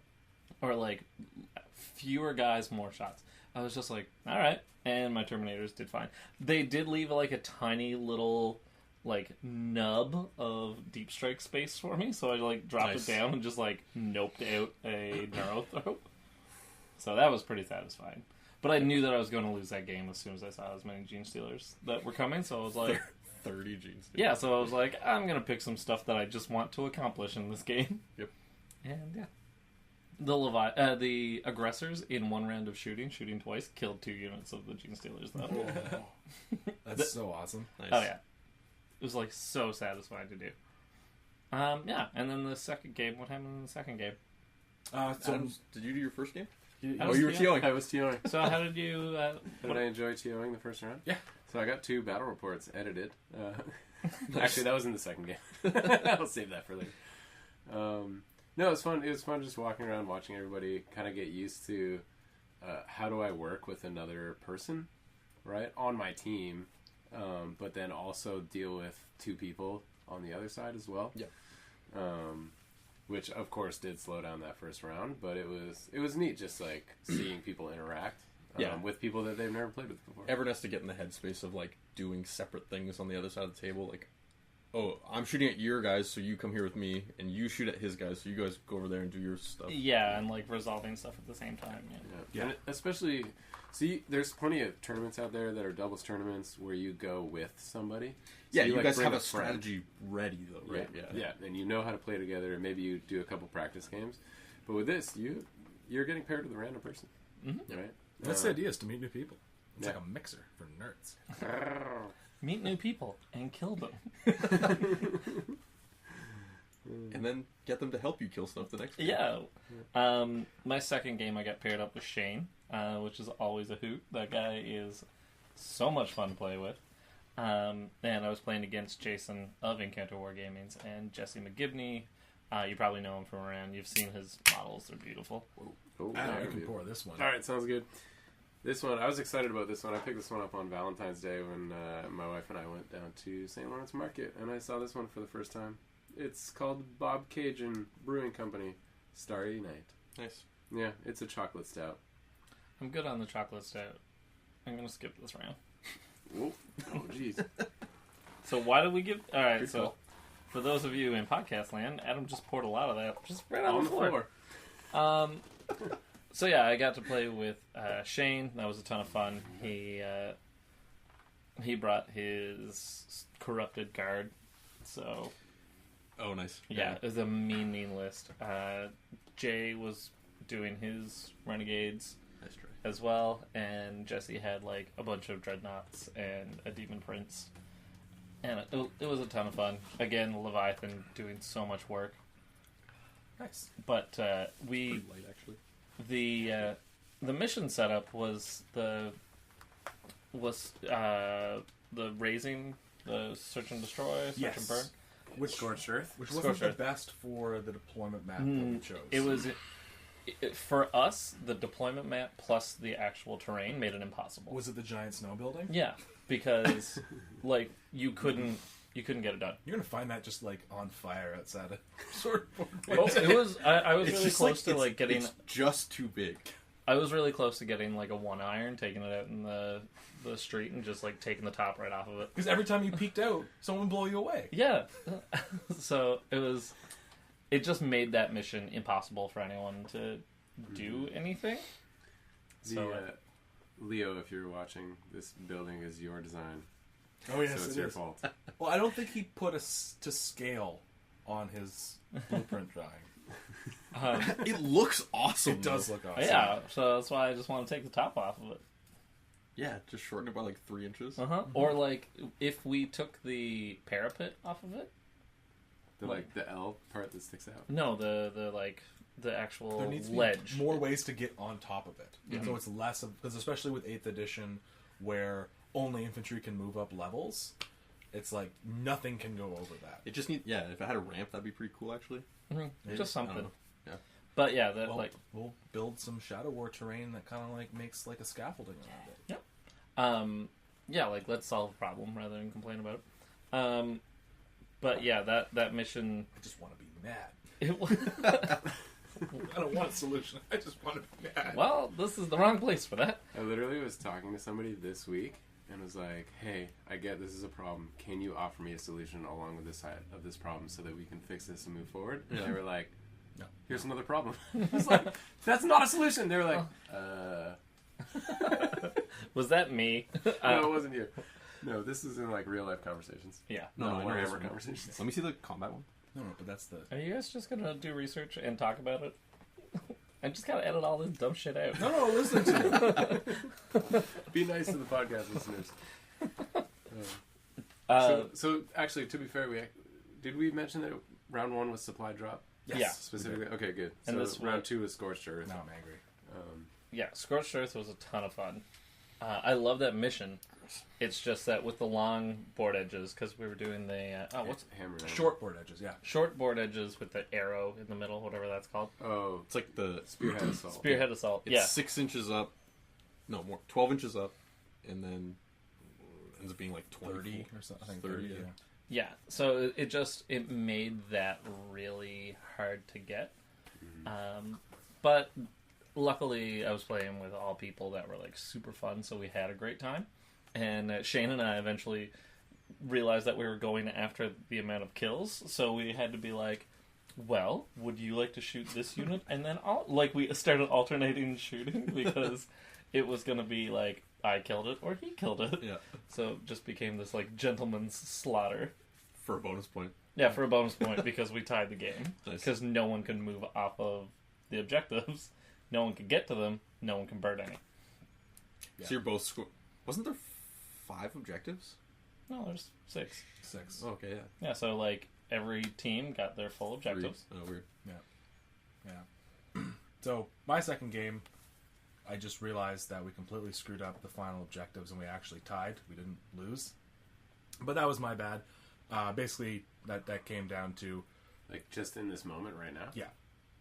How did you realize that? Well, because I was thinking like, oh, so we got a Razorback on an objective at the end of the game, trying to win it because we were tied and we wanted to win it. Yeah. And then, so we charged a unit of cultists with the Razorback. Darren charges Razorback across the board. He just made a long bomb. Woo! And then they consolidated the cultists in. And they were like, we score a point at the end of our turn for holding the objective. So instead of tying, they won. And now that I think about it, You only score at the end of your you only own score at the turn. end of your own turn. Yep. Not the end of the opponent's turn. That's like a heat of the moment thing. That's a heat of the Oh, moment shoot. thing. Yeah. That's But I played But hey, Neil. such is Warhammer. Yep. But I played Neil, who Neil, if you're out there, you can't use the opportunistic advanced stratagem with meiotic spores or any unit that can fly. Because what he did is he put the meiotic spores, then used opportunistic advance, which is double your advance move. So now you're 2 inches away from your enemy, And then they blow up. and then they blow up. Why can't you use it? Because you can't use it if the unit has the fly keyword. And the spores don't fly. Yes, which Interesting. noped an entire squad of Devastators, which would have been really, really handy against the long-range firepower battle that was going off. Because we did the sand table, which kind of had a similar thing to the snow table with a big building in the middle, but it was a little bit less of a footprint. Mm-hmm. Yeah. So I played Josh It and was on Neil. the hill, yeah. Yeah, I did like that map. and Josh brought 3 squads of las cannon, missile launcher havocs, noise marines, cultists, and that's pretty much it. And then Neil brought the Tyranid list that Connor was talking about. I think by turn 2 or 3, Neil's entire army was dead, and we couldn't even touch Josh's stuff because he had just castled up on the far side of the board, and it was just like 3 squads of Slanesh havocs with +1 to wound and firing twice, which, believe me, sucks being on the other end of. I know that. And they're just sitting on an objective, obviously. Yeah, sitting on like 3 objectives. Does that suck, Nick? It does. Yeah. Those damn havocs, man. Those damn havocs. Don't feel bad for you. Yeah. But again, like it was the long board edge thing, and neither side was really able to get an advantage, which is why we should have tied. There were some weird things too, like Neil climbed his Hive Tyrant up on the top of the building, and then I remember Adam came over and was like, "Oh, how'd that dude get up there? Only infantry can climb buildings." And then Neil was like, and then just like took it down and put it beside the building. He's like, "Here's where it would have been if it hadn't been on top of the building." And then my Havocs just killed it. Yeah. The Demon Prince, for some reason, in this whole tournament, just wrecked face. They're good. Like, if you just got in there and just tore through so many things. honestly, I think you were throwing the Demon Prince up against stuff that could just kill it. Like you were like, well, Demon Prince. well, is gonna somebody just-" was sending stuff against the Demon Prince. Well, yeah, Yeah, that's what you do. Yeah. So, like, if he's got wings, you position it so that doesn't happen. yeah, yeah. Oh, for Yeah, sure. wings and warp time means you're super flexible. You're Yeah. you're Celestine with that prince right there. Yeah, like a Demon Prince isn't a like top It's a tier. bull. No, it's a bully unit. Yeah, it's an opportunistic carnivore. Yeah. And is what it is. did that. Like it killed a Hive Tyrant. Mhm. It killed an entire squad of warriors, an entire squad of gaunts, and then came one command pointed rerollable and vulnerable save away from killing Josh's warlord, who was like the Demon Prince actually warped time behind his bubble and charged his warlord with fly, so he was able to jump over the cultists. Nice. Teleports behind you. Yeah. Nothing personal, kid. But he took the Iron Warriors warlord trait, so everybody within 6 inches auto passes morale. So good. So good. And the relic, which gives you a 2-up armor save, and you regen a wound a turn. Yep. So good. So gross. So it was really hard to kill that guy. He had it on his Demon Prince of Corn when we played our league game. And then a really fun thing, Darren, like, nudged me. He's like, look at this stratagem. I was like, okay, what are you talking about? Orbital bombardment? He used it in my game, too. In game 3. It worked so well in our game. He called it down in the Havoc thing, and it killed like 2 or 3 Havocs a squad. Almost killed the Sorcerer, and took a couple wounds off the Lord that he then regenerated. It's, seeing it in action, I'm like, I still don't know if it's worth 3 command points. But it is... Because you have to roll the random range, first of all, on 1 dice. And then every unit that gets touched by it, on a 4-up, they take D3 mortal wounds, Unless it's a character, and then it's a 5-up. On a 5-up, yeah. So it's like, it's still... Yeah, like, honestly... where everything the potential for damage is why it's 3, right? Like where everything is so variable. I understand why they think it should be 3, but there's some stuff that I think they only want you to use it like once per game too. Just say it's a one use. Your Warlord can't move either. No, he can't. Yep. So making it 3 is like you're only going to use this once per game. If you're using maybe 2, you use it right off deployment. Yeah, you use first turn, you boom. And it did a lot of work. But then, going back to my first game, Louis tried to use it on me, and it did nothing. Yeah, Louis tried to use it on my 3rd game. Nothing happened. Really? I'm surprised that many people used it in a 1,000-point game. They were both playing very castle-y type armies. Battalion, With they full have battalion. the 3, so they have 6 command points. They weren't Schnars. Also, surprised. He's playing Ultramarines, Yeah. so on a 5-up, on You get 3 it back. dice, Yeah. you potentially get them back. Yeah. So that's why it's worth it with Ultramarines. Yeah, fair enough. Because you're probably going to get 1 back, and then it only costs you 2, and then it's worth it, I think. But, so the second game had the most tear my hair out hilarity happen, where one of my squads of Noise Marines shot at one of his squads of Noise Marines. Oh my god. Yeah. So I would kill 2 or 3 of first round with Blastmasters and Sonic Blasters, killed about 3 or 4 of his Noise Marines, which then shot my Noise Marines, killed about 2 or 3 of them, which then shot his Noise Marines, which killed 1 or 2 of his, which then shot 1 of mine, which then killed his one guy. And we're just like, it took like 5 minutes of just. You ever point a guitar at a guitar amp? It goes. There we go. It's just they were just caught in a feedback loop of orgasms. Yeah, this is bad. So that was really funny to kind of just watch happen and then finish God. and be like, That just happened. what? You both finished, though. Yeah. Nice. Oh yeah, we both finished. Hey, Guys, hey. family podcast. Hey. Family podcast. Shooting. Yeah, sure. Sure. Yes. Stop. Just making sure everybody got it. Connor. That was your second game? Yeah. That's fun. What was your second game? Stop it. No feedback loops. I played with Louise, who was playing his double Grandmaster Dread Knight Grey Knights. So was that Gallardo or Gomez? Gomez. There were two. It was Gomez. Yeah, Gomez. So yeah, his army was so funny. He had the 2 Dread Knights. He had a unit of Paladins that had 3 guys in it. Yeah. And then he had the Banner Bearer and the Apothecary. So we had 7 models. Interesting. 1,000 points. And I was playing the last Sternguard Bomb. So we had pretty good Deep Strike Alpha. We were playing against Emil, who had Scout Squads though, and Brian, who was playing Scions. So they did block us out pretty well. I had to put the Sternguard really far back, like past midfield. Like far back in your zone or the enemy zone? Yeah, like on our side of half of the board. Got it. But those Dread Knights, man, oh my god, they do so much work. That's so funny. Like the smite is just it's 1 damage, one mortal wound, but on top of the Psy Cannon and the Flamer, like it's a 12-inch Flamer, and his Warlord trait I think was everything within 6 inches gets to reroll charges. So like both his Dread Knights got into combat turn 1. Beautiful. It was so gross. Yeah, who are you fighting against now? We were against Emil playing the fast Raven Guard scouts and scout bikers and bikers, and then 2 venerable Laskin Dreadnoughts in the back. Mm-hmm. So the -1 to hit. Yeah. And Brian playing Scions with 2 Toroxes full of Scion squads, a Valkyrie, and a Premier Psyker. I think he had another squad deep striking maybe. Hotshot Laz anything is so gross. Yeah. With the Stormtrooper trait. Yep. Right? They get extra shots. He used the order that's silent specific to reroll all wounds against vehicles, and Dreadknights are vehicles. So he actually just, like, melted one of them in their turn, which is really sick. With Hotshot las guns? Yeah, man. You need 6s to wound. But you're rerolling all wounds. Fair. That's true. And he had... There's plasma in both the squads as well.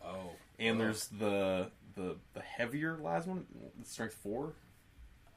The Hotshot las volley gun? Volley gun, yeah. Yeah. So just like, and he had 2 squads of them, so just a ton of shots.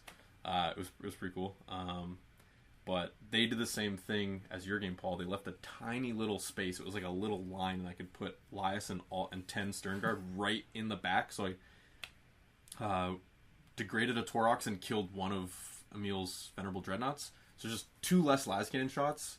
So Louise's Dreadknights could really put in a ton of work for like 2 turns before one of them died. We actually raised the objective. Emil got his Dreadknight. Nice. He got his Dreadknight onto theirs, and we raised it. And then I had my scouts and assault squad and tac squad like slowly moving up the board as Raven Guard, grabbing all of our objectives. So I got the bonus point for having the most objective points. But we won that game. Yeah, it was good. Also, this tournament, I realized that Storm of Fire? The Storm of Fire is the world trait, yeah. That next to the Leviathan? Are they -2? Yeah. So -3, 2 wounds. It's just so like... gross. Yeah, I went up against Primaris in my 3rd game, and it was just like... that squad's gone. That's not the sound you made on the tournament. It's a little bit higher. Come on. There you go. Yeah, I use it with Lias, so like the Stern Guard with the +1 to wound Stern Guard stratagem is like they put it, even just one squad does so much work. Yeah. And then you have Lias to back them up with his stupid D3 damage -4 gun. Like, -5 on 6s. yeah, because he... oh my god. What? He can just like kill a Land Raider.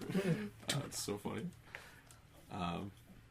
Yeah, he was running a jump pack captain with the Teeth of Terror though, and a Stormbolter, which just like he did so much work by himself. Yeah, he's good. Just like crushing everything. Just like killed a tac squad, killed a scout squad, held up the paladins for 2 or 3 combats, just making 4-up invulns. Yeah, it was sick. He's like really mobile. I got a lucky melt-a-gun off my combine melt off my tac sergeant and killed him. But he was like in our back line, and if we didn't kill him, he was going to sweep the whole back, and we would have stopped getting points. So yeah, that was a good game. Game 2. Cool. You talked about your game 2, right? Yep. So game 3 is our... It always delivers. It always delivers on the hilarity. This is so good. This is one of our traditions. We do the Greasy Servitor, which is the relic, except it randomly teleports around the board until somebody picks it up. If somebody drops it by dying, it begins teleporting again. Right away. If it teleports off the board, it goes back to the center. If it teleports onto a model, they suffer a mortal wound, and then it teleports again. It's so good.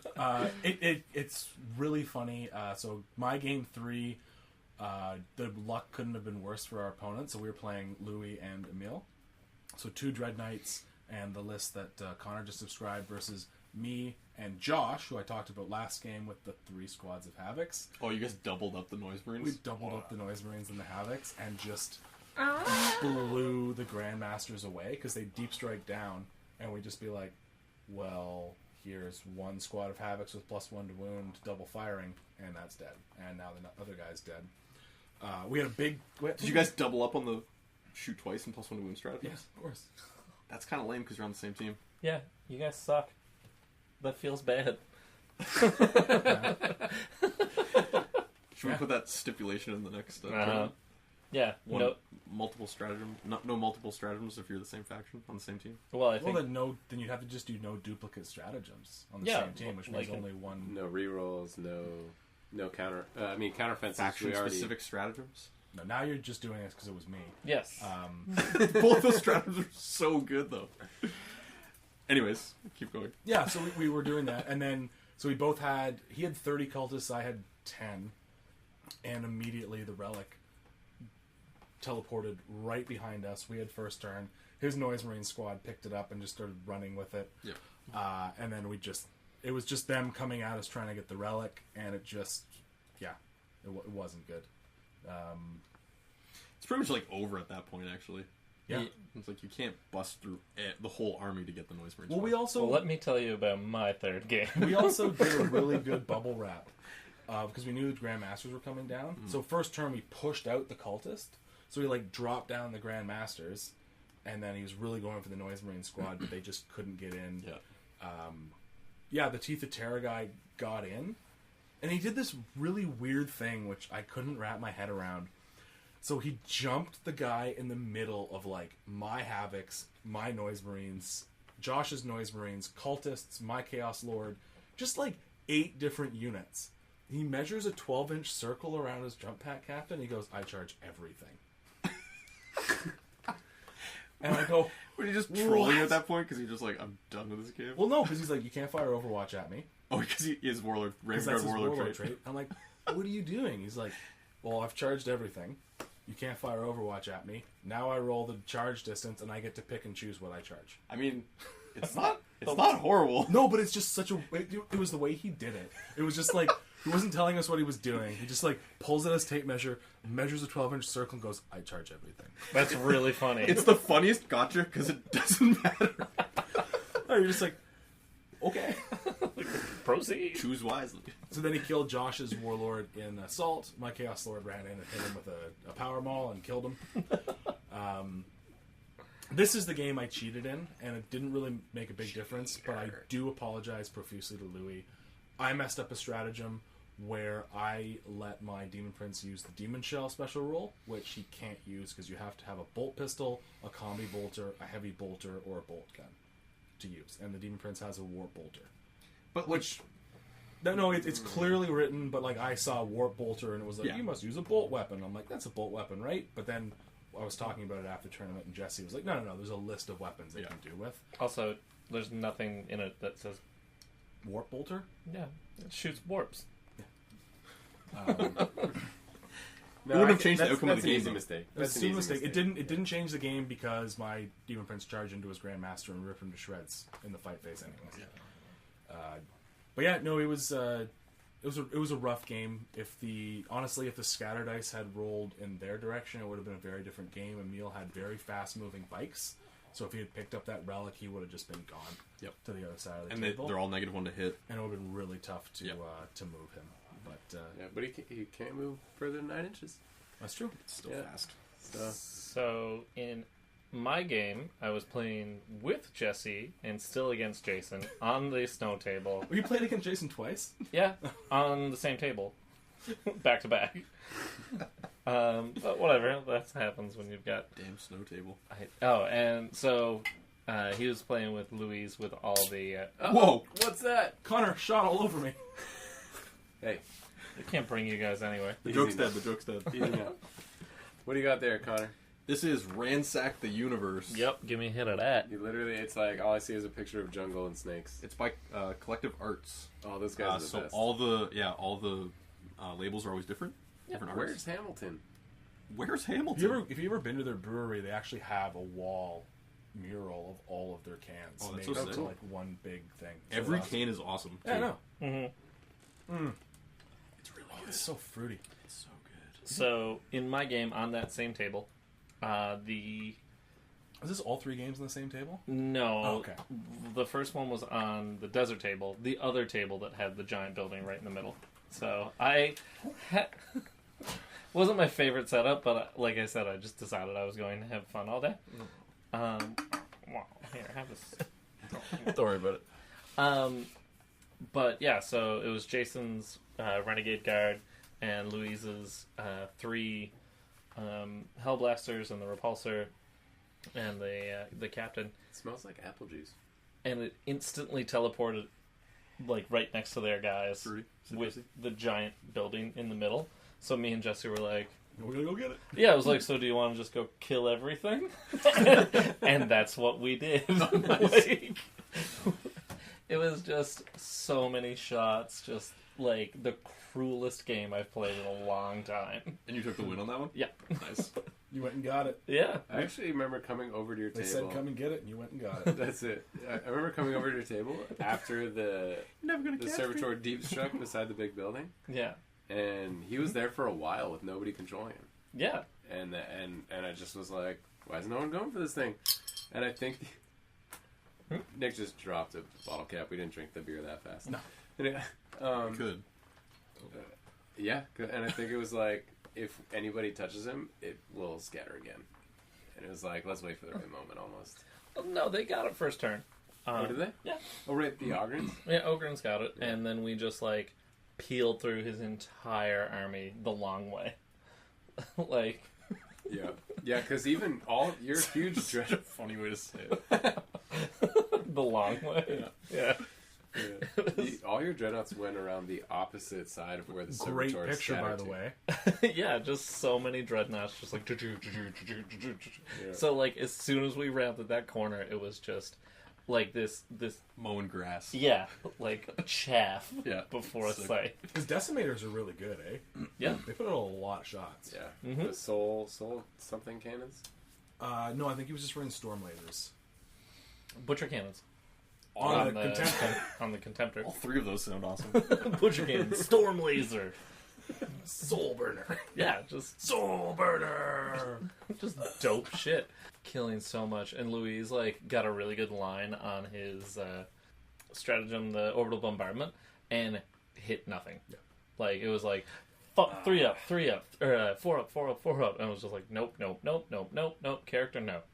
And I was just like, Like, can you? Like, I love that happened in the first game. Like, picture that for a second. mm-hmm. Just like a lance strike from a Space Marine battle barge. Just hit an area and just missed everything in it. Yeah, what? Yeah. They use it to, like, blow up planets. It missed, okay? It didn't put a hole in the ground, it just missed. Yeah. And yeah, it was just crazy fun. MVP of the entire tournament for me is Boxnut with double Autocannons. autocannons. Just Over the Leviathan. it's for the points, yeah. Like the Leviathan is just like that's You dead. know he's gonna do work. That's dead. Yeah. That's dead. How many And shots does that thing put in? 20. Hitting on twos. With a captain nearby, he's Is that, rerolling the ones. Leviathan? Yep. Yeah, right. Rerolling ones. Four up and vulnerable save. 4 up and vulnerable saves. Nipple Volkites. Flamers only. Flamers. Nipple flamers. Can't change them. Oh, you can't, eh? No, In 40, yeah. just I feel like you want it, though, for Overwatch. Anyways. yeah. 20 shots and 2d6 auto hits. Like, Yeah, the Leviathan wiped out most of a squad of Gene Stealers. That ended up killing him in the first game in Overwatch. Nice. Just because the captain was nearby. Yeah. But yeah, just such a bloodbath because it was just digging through 2 armies worth of dudes to get to that servitor. And then my like Terminators were able to drop down and just grab it. nice. Awesome. I feel like my third game was close to that, like similar to it, but we like just couldn't get it. Because you just missed the charge. Oh my god, it was so. It was my favorite game. It was so insane. Who are you playing with? So I was playing with Darren. So I had the triple Razorbacks on my team this time, which was sick. I hate them. Very nice. Love them. But I was playing against Matt Schnarr, and I was playing against. He was partnered with Cam Bond, who was playing the triple like Valkyrie list with all the Scions. I was so. It was just like it was so much assault and so much shooting fast too. All of it was so fast. And me and Darren got first turn. I think they had the +1, but we still got the first turn. And a servitor scattered like parallel to all the armies. Mm-hmm. So our plan was to deep strike the Stern Guard turn 2 after they had moved up a bit. But we were like, we don't know if it's going to go back. And then if his Gaunts grab it or like a stupid mine gets it, then we're never going to be able to get it from them. So we took the risk and dropped my Lias bomb right in midfield. So it's the Lieutenant Lias Isidon in both Stern Guard squads. They did a ton of work though. They killed 2 Gene Stealer squads, so 1 each. Nice. And they grabbed the servitor. Come with me. Yeah. Then they got shot by pretty much everything. Like all 3 Valkyries, the Biovores, the last Gene Stealer squad multi-assaulted them, and or no, just one squad. So he killed the full Stern Guard squad, and then I had like maybe 5 left of the second squad. And the Gene Stealers consolidated into the Lieutenant and Elias, so they were trapped. And then the Servitor scattered kind of back into midfield. So we couldn't get it turn 2. Some more shooting here and there. Cam deep struck his squad of Scions turn 2 to try and finish off my Stern Guard. And I used Auspex Scan for the first time. Yeah, isn't that a good one? It's so good, man. Oh my god, it's sick. Like, my Dreadnought list doesn't have any infantry, really. So I never get a chance to use it. Mm-hmm. But the re-rolling Stern Guard killed 7 Scions when they dropped in. So they didn't do anything. It was sick. Nice. And then he had to burn 2 command points to auto-pass the morale. So it was such a huge win. Oh, that's a big one. It was awesome. And then they died to Gene Stealers, like, on their turn 2 fight phase.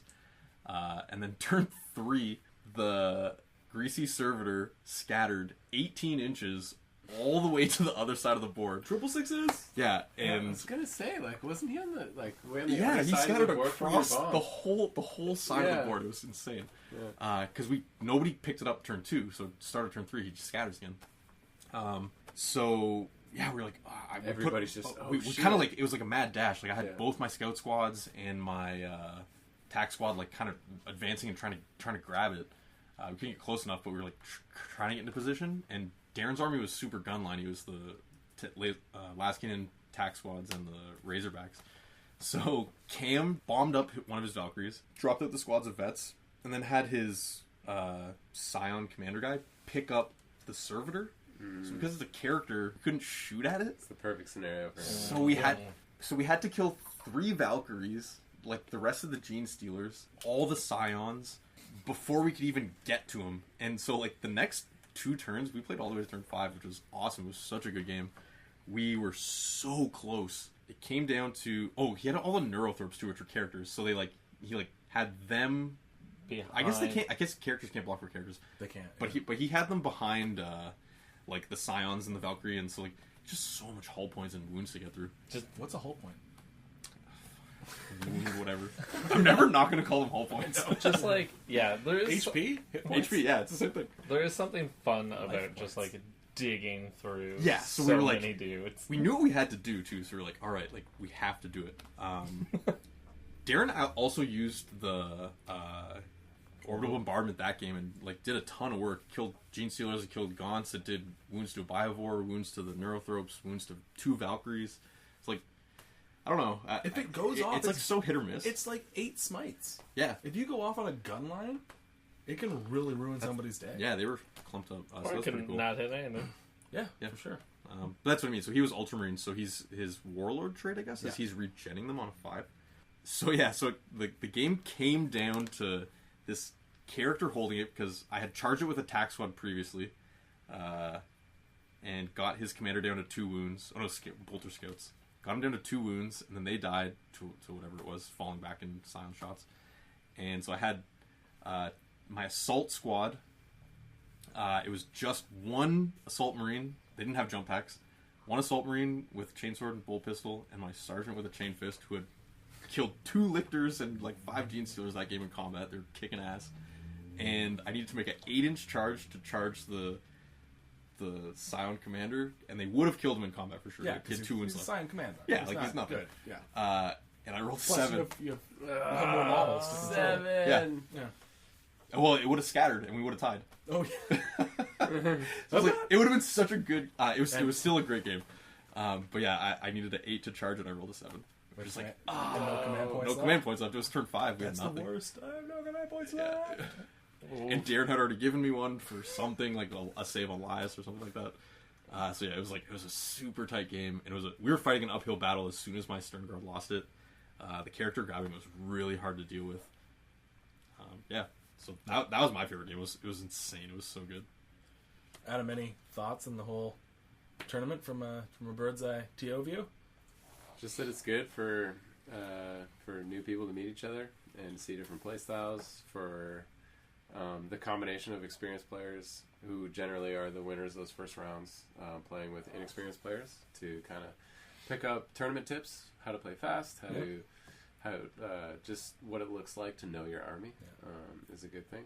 And Can I ask what drug you were doing in between rounds? Everyone needs to play faster. You should be done deployment. right. We're just like, So good. Yeah. So if you don't know, I'm good at yelling. If you're not rolling dice yet, you're doing it wrong. So I yelled a lot to motivate people to play faster. It worked. It Yeah. worked. It definitely worked. So that was fun for me because you generally have nothing to do until the scores come in, and then you have don't know what to do with Frantically yourself. have 10 minutes. Yeah. Yeah. So, and it's actually really only that second game that's the big crunch. Yeah. Because the third game, everyone's done. They don't mind hanging out, rehashing fun times and all that. Yeah. But yeah, I think it's really valuable for kind of inexperienced players to play alongside experienced players. For sure. Right? Which is really good. And so it's just a great way to, if I can put it this way, to kind of see DNA of the club, right? Definitely. Like we're not being weird or anything, but there's a certain DNA that Hogtown 40K has, and we all know it, and it's a good way to just see that DNA out there. So Yeah. Oh, for sure. Mm-hmm. It was great for me to be paired up with and play against new people that I'd never played with or against. Yeah. All 3 rounds. Yeah. And Yeah, it's you fun. got 9 new people. 9. Well, I played against one person and then with Yeah, one person, yeah. which is totally fine. It's a totally different dynamic. I like that. I like that too. Yeah. I know what your army does. Now it's on my side. Yeah, it kicked my ass last game. That's definitely a fun thing. Yeah, just playing fast, and I know we say this is like a casual, fun tournament, but I think next time we do it, we need to have stricter rules on minimum painting requirements to come to the tournament, and you have to have a printed off list. You I always must have forget print it off, but if it says it in the player pack, Yeah. I'll always be like, oh yeah, I need to do that. Yeah. We need to have the printed off lists for sure. Yeah. There's just BattleScribe for some reason on some phones also runs really, really slow. Yeah, it's So like, when it closed for some reason, and then you have to load it up again, load the list, And then highlight 5 the minutes, unit, you're like, hit view. Oh, it's not there. Yeah. And it loads slow because it's trying to load ads. That's why you turn airplane mode on. Yeah. But yeah, So I just buy the damn thing. yeah. have a codex, yeah. Like, Or print it off.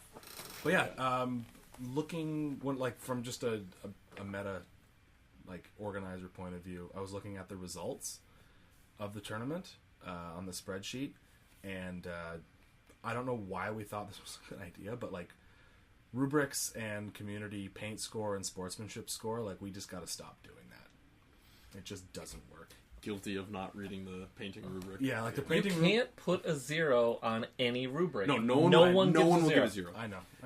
I think the 1 to 4, if you did community again, is good. Yeah. Because I was like, oh, your army's fully painted.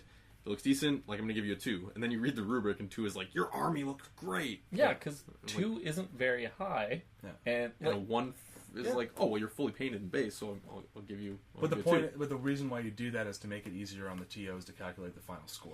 yeah, Right? but I know. no, I a 0 know. is a psychological barrier that Yes. we're not going to get over in our lifetime. But again, you still have. I guarantee you, if you went Everyone's a statistical on winner. this, there's a correlation between sportsmanship score, points scored in win loss, and paint score. Yeah, Which there really shouldn't be. It's definitely a thing. And just having walked around and felt the atmosphere at each table, you definitely could tell, people who were having a good time, there were more 3s than there were 2s and 1s, right? For painting. Yeah. Oh, for sure. Yeah. Yeah. Which shouldn't be an influence. No, but it is. But generally, people are like, "Oh, I had a fun time against you." It's kind of like this. I'll just give you 3 for everything, you know. And I heard that line out loud a few times, and I was like, being the kind of the hard ass on the painting thing, I just kind of I let those things slide when it's when I'm not personally responsible for judging it. I'll let it go, you know. Yeah. But I really liked. Just combining ideas, because that's how you build a good event. The way we did sportsmanship at the last event, the November tourney, doing that with the ally do things, it was just a ranked ballot for top 3. Oh yeah. So you do I like that a lot. you do top 3 for your favorite opponent, and then top 3 for your favorite ally. Yeah. and then that's how you figure out the score for that prize. Yeah. And then you have the painting rubric. You have people score themselves, and then you have a judge go around and You plus minus 1 or 2. yeah, or what Paul did at the last one is you didn't actually read this and you don't meet the minimum requirements, so you get 10 points and that's it. Yeah. Oh yeah. No, I was a savage going around. I mean, sometimes you have to be. Sometimes you Yeah. have to be. I was like, and that's the thing. A rubric only works as a judging rubric.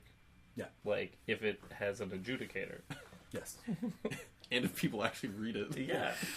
And and They then, had to read a lot of stuff that day. It's true. They did. There is a lot to go through, and to then be like, you have to be now this super critical person of your opponent is like it's a hard thing to ask, right? Yeah. But it's just a way to improve the event. And then missions as well can definitely be improved. But again, I think it came down to the terrain on some tables and just the deployment zone. And Mike and I designed the missions, and we were thinking like, again, to speed the game up, like we have to like have pre-selected deployment zones. Oh, yeah. I had no problem with that. I think the chapter-proof missions are super fun and balanced for everyone playing, no matter what their army is. Yep. And it's just the secondaries that have to be just tweaked to be, like, understandable. Yeah, more Understandable, easier to like, understand. yeah.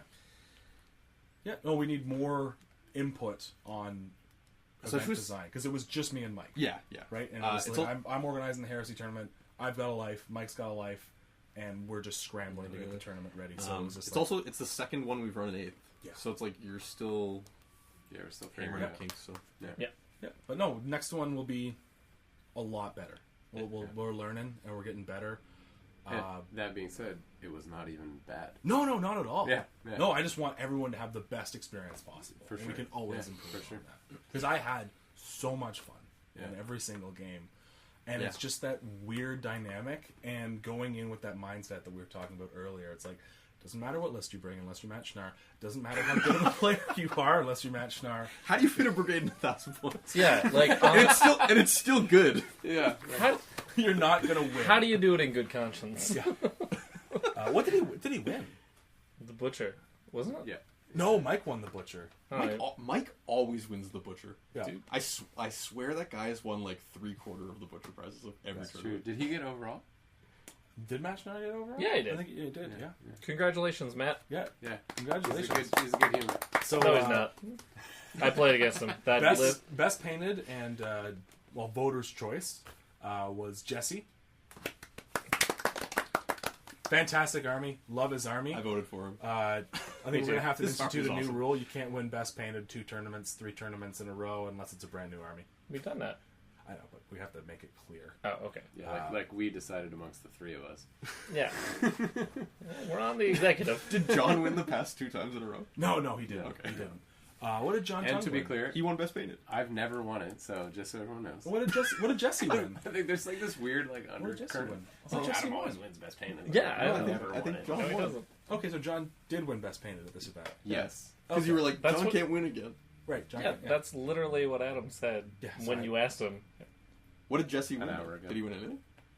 He won. Oh, he won second best overall. Yes. Right, 'cause Jesse we did- won second best Right. overall. Yes. I'm that's glad right. that we match did Schnar. a good and also good. Like, Yes. because with the doubles, I always wanted more prizes because it is goofier. Yeah. There's and then- 24 people, too. And then Brian won best sportsman. Yeah. Brian. Yay. Well, best ally.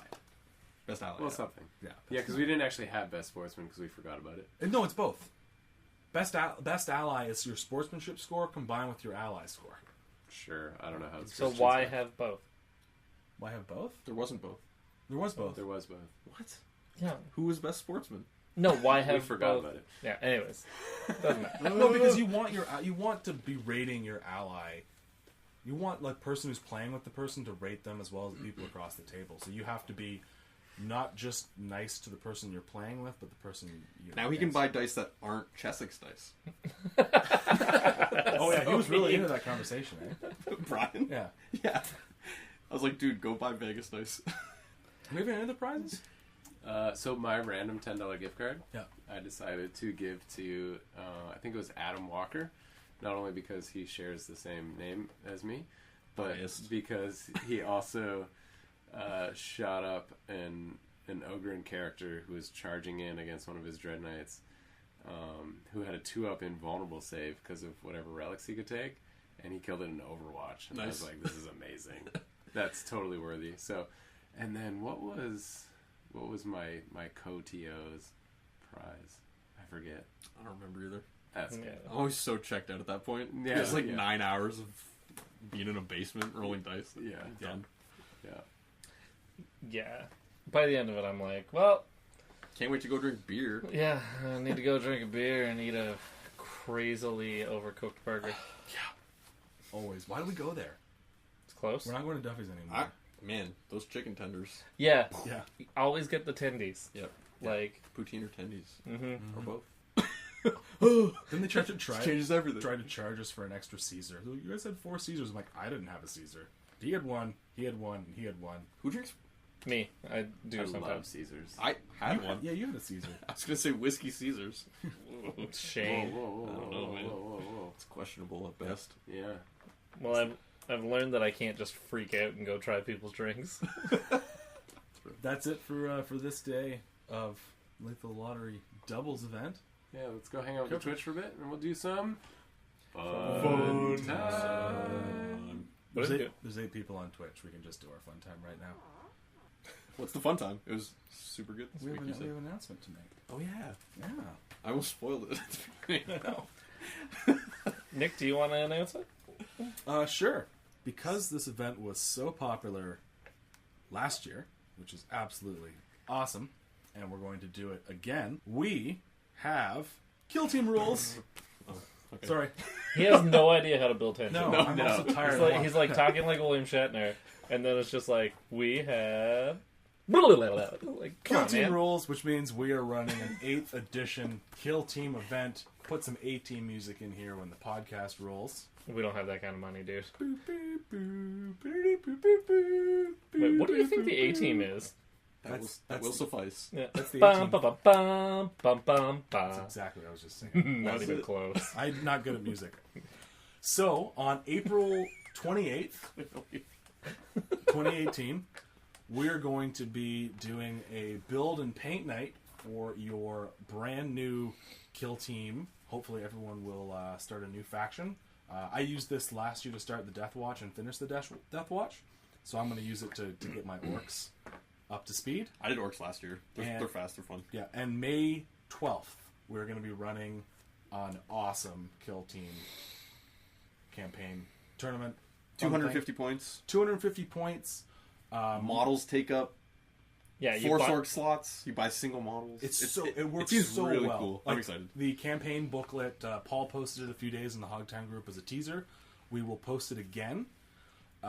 It just looks like a lot of fun, and like because you can use stratagems now for your armies. Yep. You can use your own specific stratagems. Single guys. Single guys use the Yeah. stratagems, and your So fun. specialists use one less stratagem point. Can't even talk. Yeah. One less command point It's for using the it's in stratagem. the it's in the rules. You can look at it. For people wondering where these rules came from, they're from Warhammer World. Yep. It's an event that they They're ran. like semi-official. Yeah, well, like It's like beta, whatever it is. close enough Yeah. for us. Yeah, yeah. There'll be 20 spots. But like you can mix and match a really cool, fun, thematic, fluffy force Oh, yeah. with single model buys. Yeah. Which Yeah. is gonna be like Yeah, it's gonna be a lot of fun. I'm really looking forward to it. Or you can just do a dumb thing and just bring like 10 noise marines. I might try guard. I think I want to do like the ogres. I think that'll be cool. You can only bring like 3 heavy support and like 5 It's elites. 5 of everything and 10 troops. I think. Yeah. No HQ. Yeah. I think I might just like bulk out the Karsharadons. Yes. Do the jump pack guys. Yeah. They're sweet. I want You know, it'd be dirty. That heavy bolter stratagem finally. the. Dirty Oh, the mortal now. wounds. Yeah. The mortal wounds. It's dirty not- net. No, It it's is. not. It is. It's good. It's D3. It's a 36-inch range smite. Yeah, that hits on a 3. As opposed to. Having to get it off on a 5-up with 2 dice. And Come on, risking you your never perils. have a problem getting it off. That's true. Wah, wah, wah. But I use... You told me to stop. Yeah. No, but that's good. There's just a lot of stratagems that are going to be a lot of fun to use. So I'm definitely looking forward to that. So Paul's in charge of getting the event pages up and running. Yep. So that'll be done by Friday, I'm sure. And again, I expect an excellent banner picture. Yeah. We would like to ideally get people coming to both events. Sorry, hold on. What? The build and paint night and Seascape. Oh, Yeah. right. So A week apart. 2 weeks apart. 2 weeks apart. Yeah. So the 28th, we've booked at Seascape already Of April? Of April, and the 12th of May we've booked at the Sword and Board to run the event. So it'll be a fantastic kill team event. Those Seascape nights, I don't ever get very much painting done, I'm not gonna lie. No, but you go and see what other people are doing and like. Oh, I love it. It's a good Yeah. hangout for sure. Yeah, just prime your stuff or decide you're only going to build. I'm definitely going to have my stuff primed. 2 weeks before? Yeah, I shouldn't be building at that point. No, and like I'm only gonna have to paint 2 models for this one. We did have, I think, Alex McCutcheon, who was playing Tau at the last kill team event. He was assembling Tau. His stuff is good too. Oh yeah, he's a great mini painter. Like Yeah. And I told you like the way that I'm gonna build the Karsharadons, right? Like the Mark IV jump packs and using the. I'm gonna use the intercessor heads instead of like the regular ones, so they're gonna look a little fishier. Sleek and Yeah, black helmets. Oh, it's gonna be. And then the probably Mark III power claws. nice. Ooh, Yeah. yeah, lightning Ooh. claws. Yeah, they're gonna Sweet. be spooky. So $10 for club members until the month before the event, then it opens to everybody. And It's gonna fill up right away, so Oh, you yeah. should be a club member. it's true. Yeah, You definitely should be. this one in doubles like just fills up. It's so just quick. accessible, right? 24 people filled up in like 2 days. Yeah. Mhm. It's an accessible event. You don't need a huge army to play, right? It's 250 points is. I mean, you could just bring like, you can't bring 2 up armor saves. There's a whole bunch of restrictions, so make sure you read the restrictions carefully. Because Connor and I were going back and forth. Connor's like, I want to do That's this. so gross. Oh wait, you can't do it. Good. I know, and I was like, just watching you guys talk about it, I was like, you can't do any of Please that. settle down. Yeah, like, please cool off your pee. I was like, you could bring an bring assassin. It's like, no, the wounds are too high. You could bring a Lehman Russ. No, Connor. fine. You could bring in Augrons with slab shields. No, you can't. No. You can bring them with brute shields. Yes, you could. That's what I'm gonna do. I think You're Nice. a bully. in a chimera. It's gonna be sick. No one in podcast land can see what I'm doing right. And it's cool, like how the warlord trait works, where it's like your warlord gains like 3 different bonuses. It's like he's all of a sudden a character, Yeah. Oh, so he can't be targeted. so it can't be targeted. Ogren warlord. And my knob biker's going to be a warlord. Gross. Run around with the power claw. I'm going to make like a buzzsaw one. Smashing Yeah. They have- beaky heads. And I was like, again, Battlescribe messes things up. And I was looking at Battlescribe at bikers, and it's like, You have to take the full squad to take the knob. yeah, which is a squad of 3. Oh, okay. It's like bikers have 1 DACA gun. And I'm like, oh, a DACA gun has 3 shots. And I look in the codex, bikers have 2 DACA guns. And you're like, yeah. Because it used to be twin link. Right? Yes. So now it's just, there's 6 shots apiece. Which is kind of cool. Gross. Yeah. So I'm looking forward to this event. It's always a great thing for people to like try new factions and new, because like you did your Kasharadons last year, and you were really impressed with them.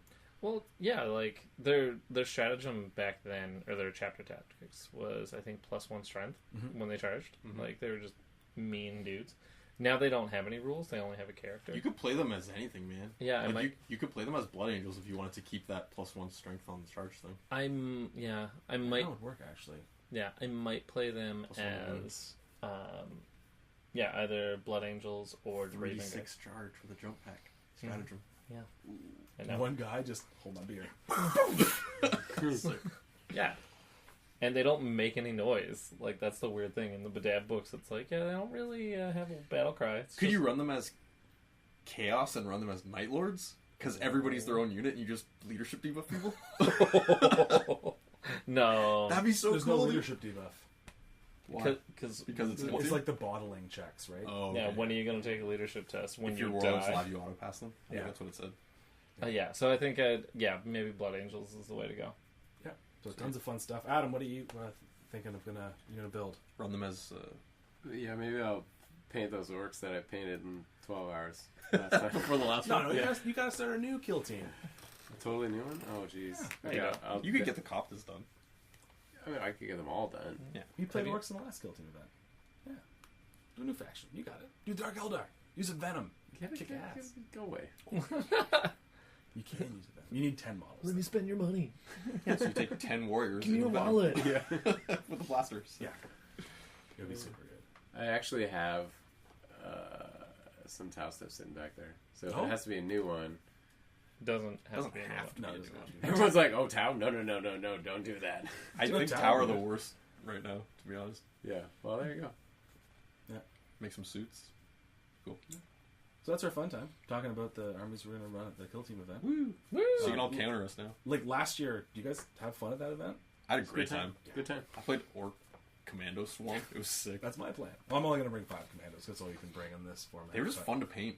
Yeah, I'm looking Like, forward just to it. different than Marines. Well, that's It what that was. good. Well, for me, it was Death Watch, and like that's how I was just like, okay, I had to paint 5 guys really, really well, and I was able to like get down the technique, and then I just hammered out the rest of the army in a month, After that, yeah. So which is my plan for these orcs. Although we'll take that month and multiply that by the amount of time I think the models that the orcs have, so probably 3 years. that's why I sold my Orcs. I was like, I know these will never get painted. They're done. I'll get it done. I'll believe it when I see it. I'll get it done. I'll get it done. All right. This summer, I'm going to get a big bucket, strip a whole bunch of things down. Why wait till That then? should be at the end of the podcast.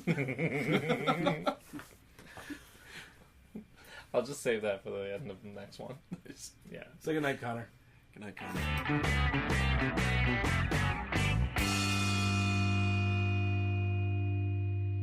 Yeah.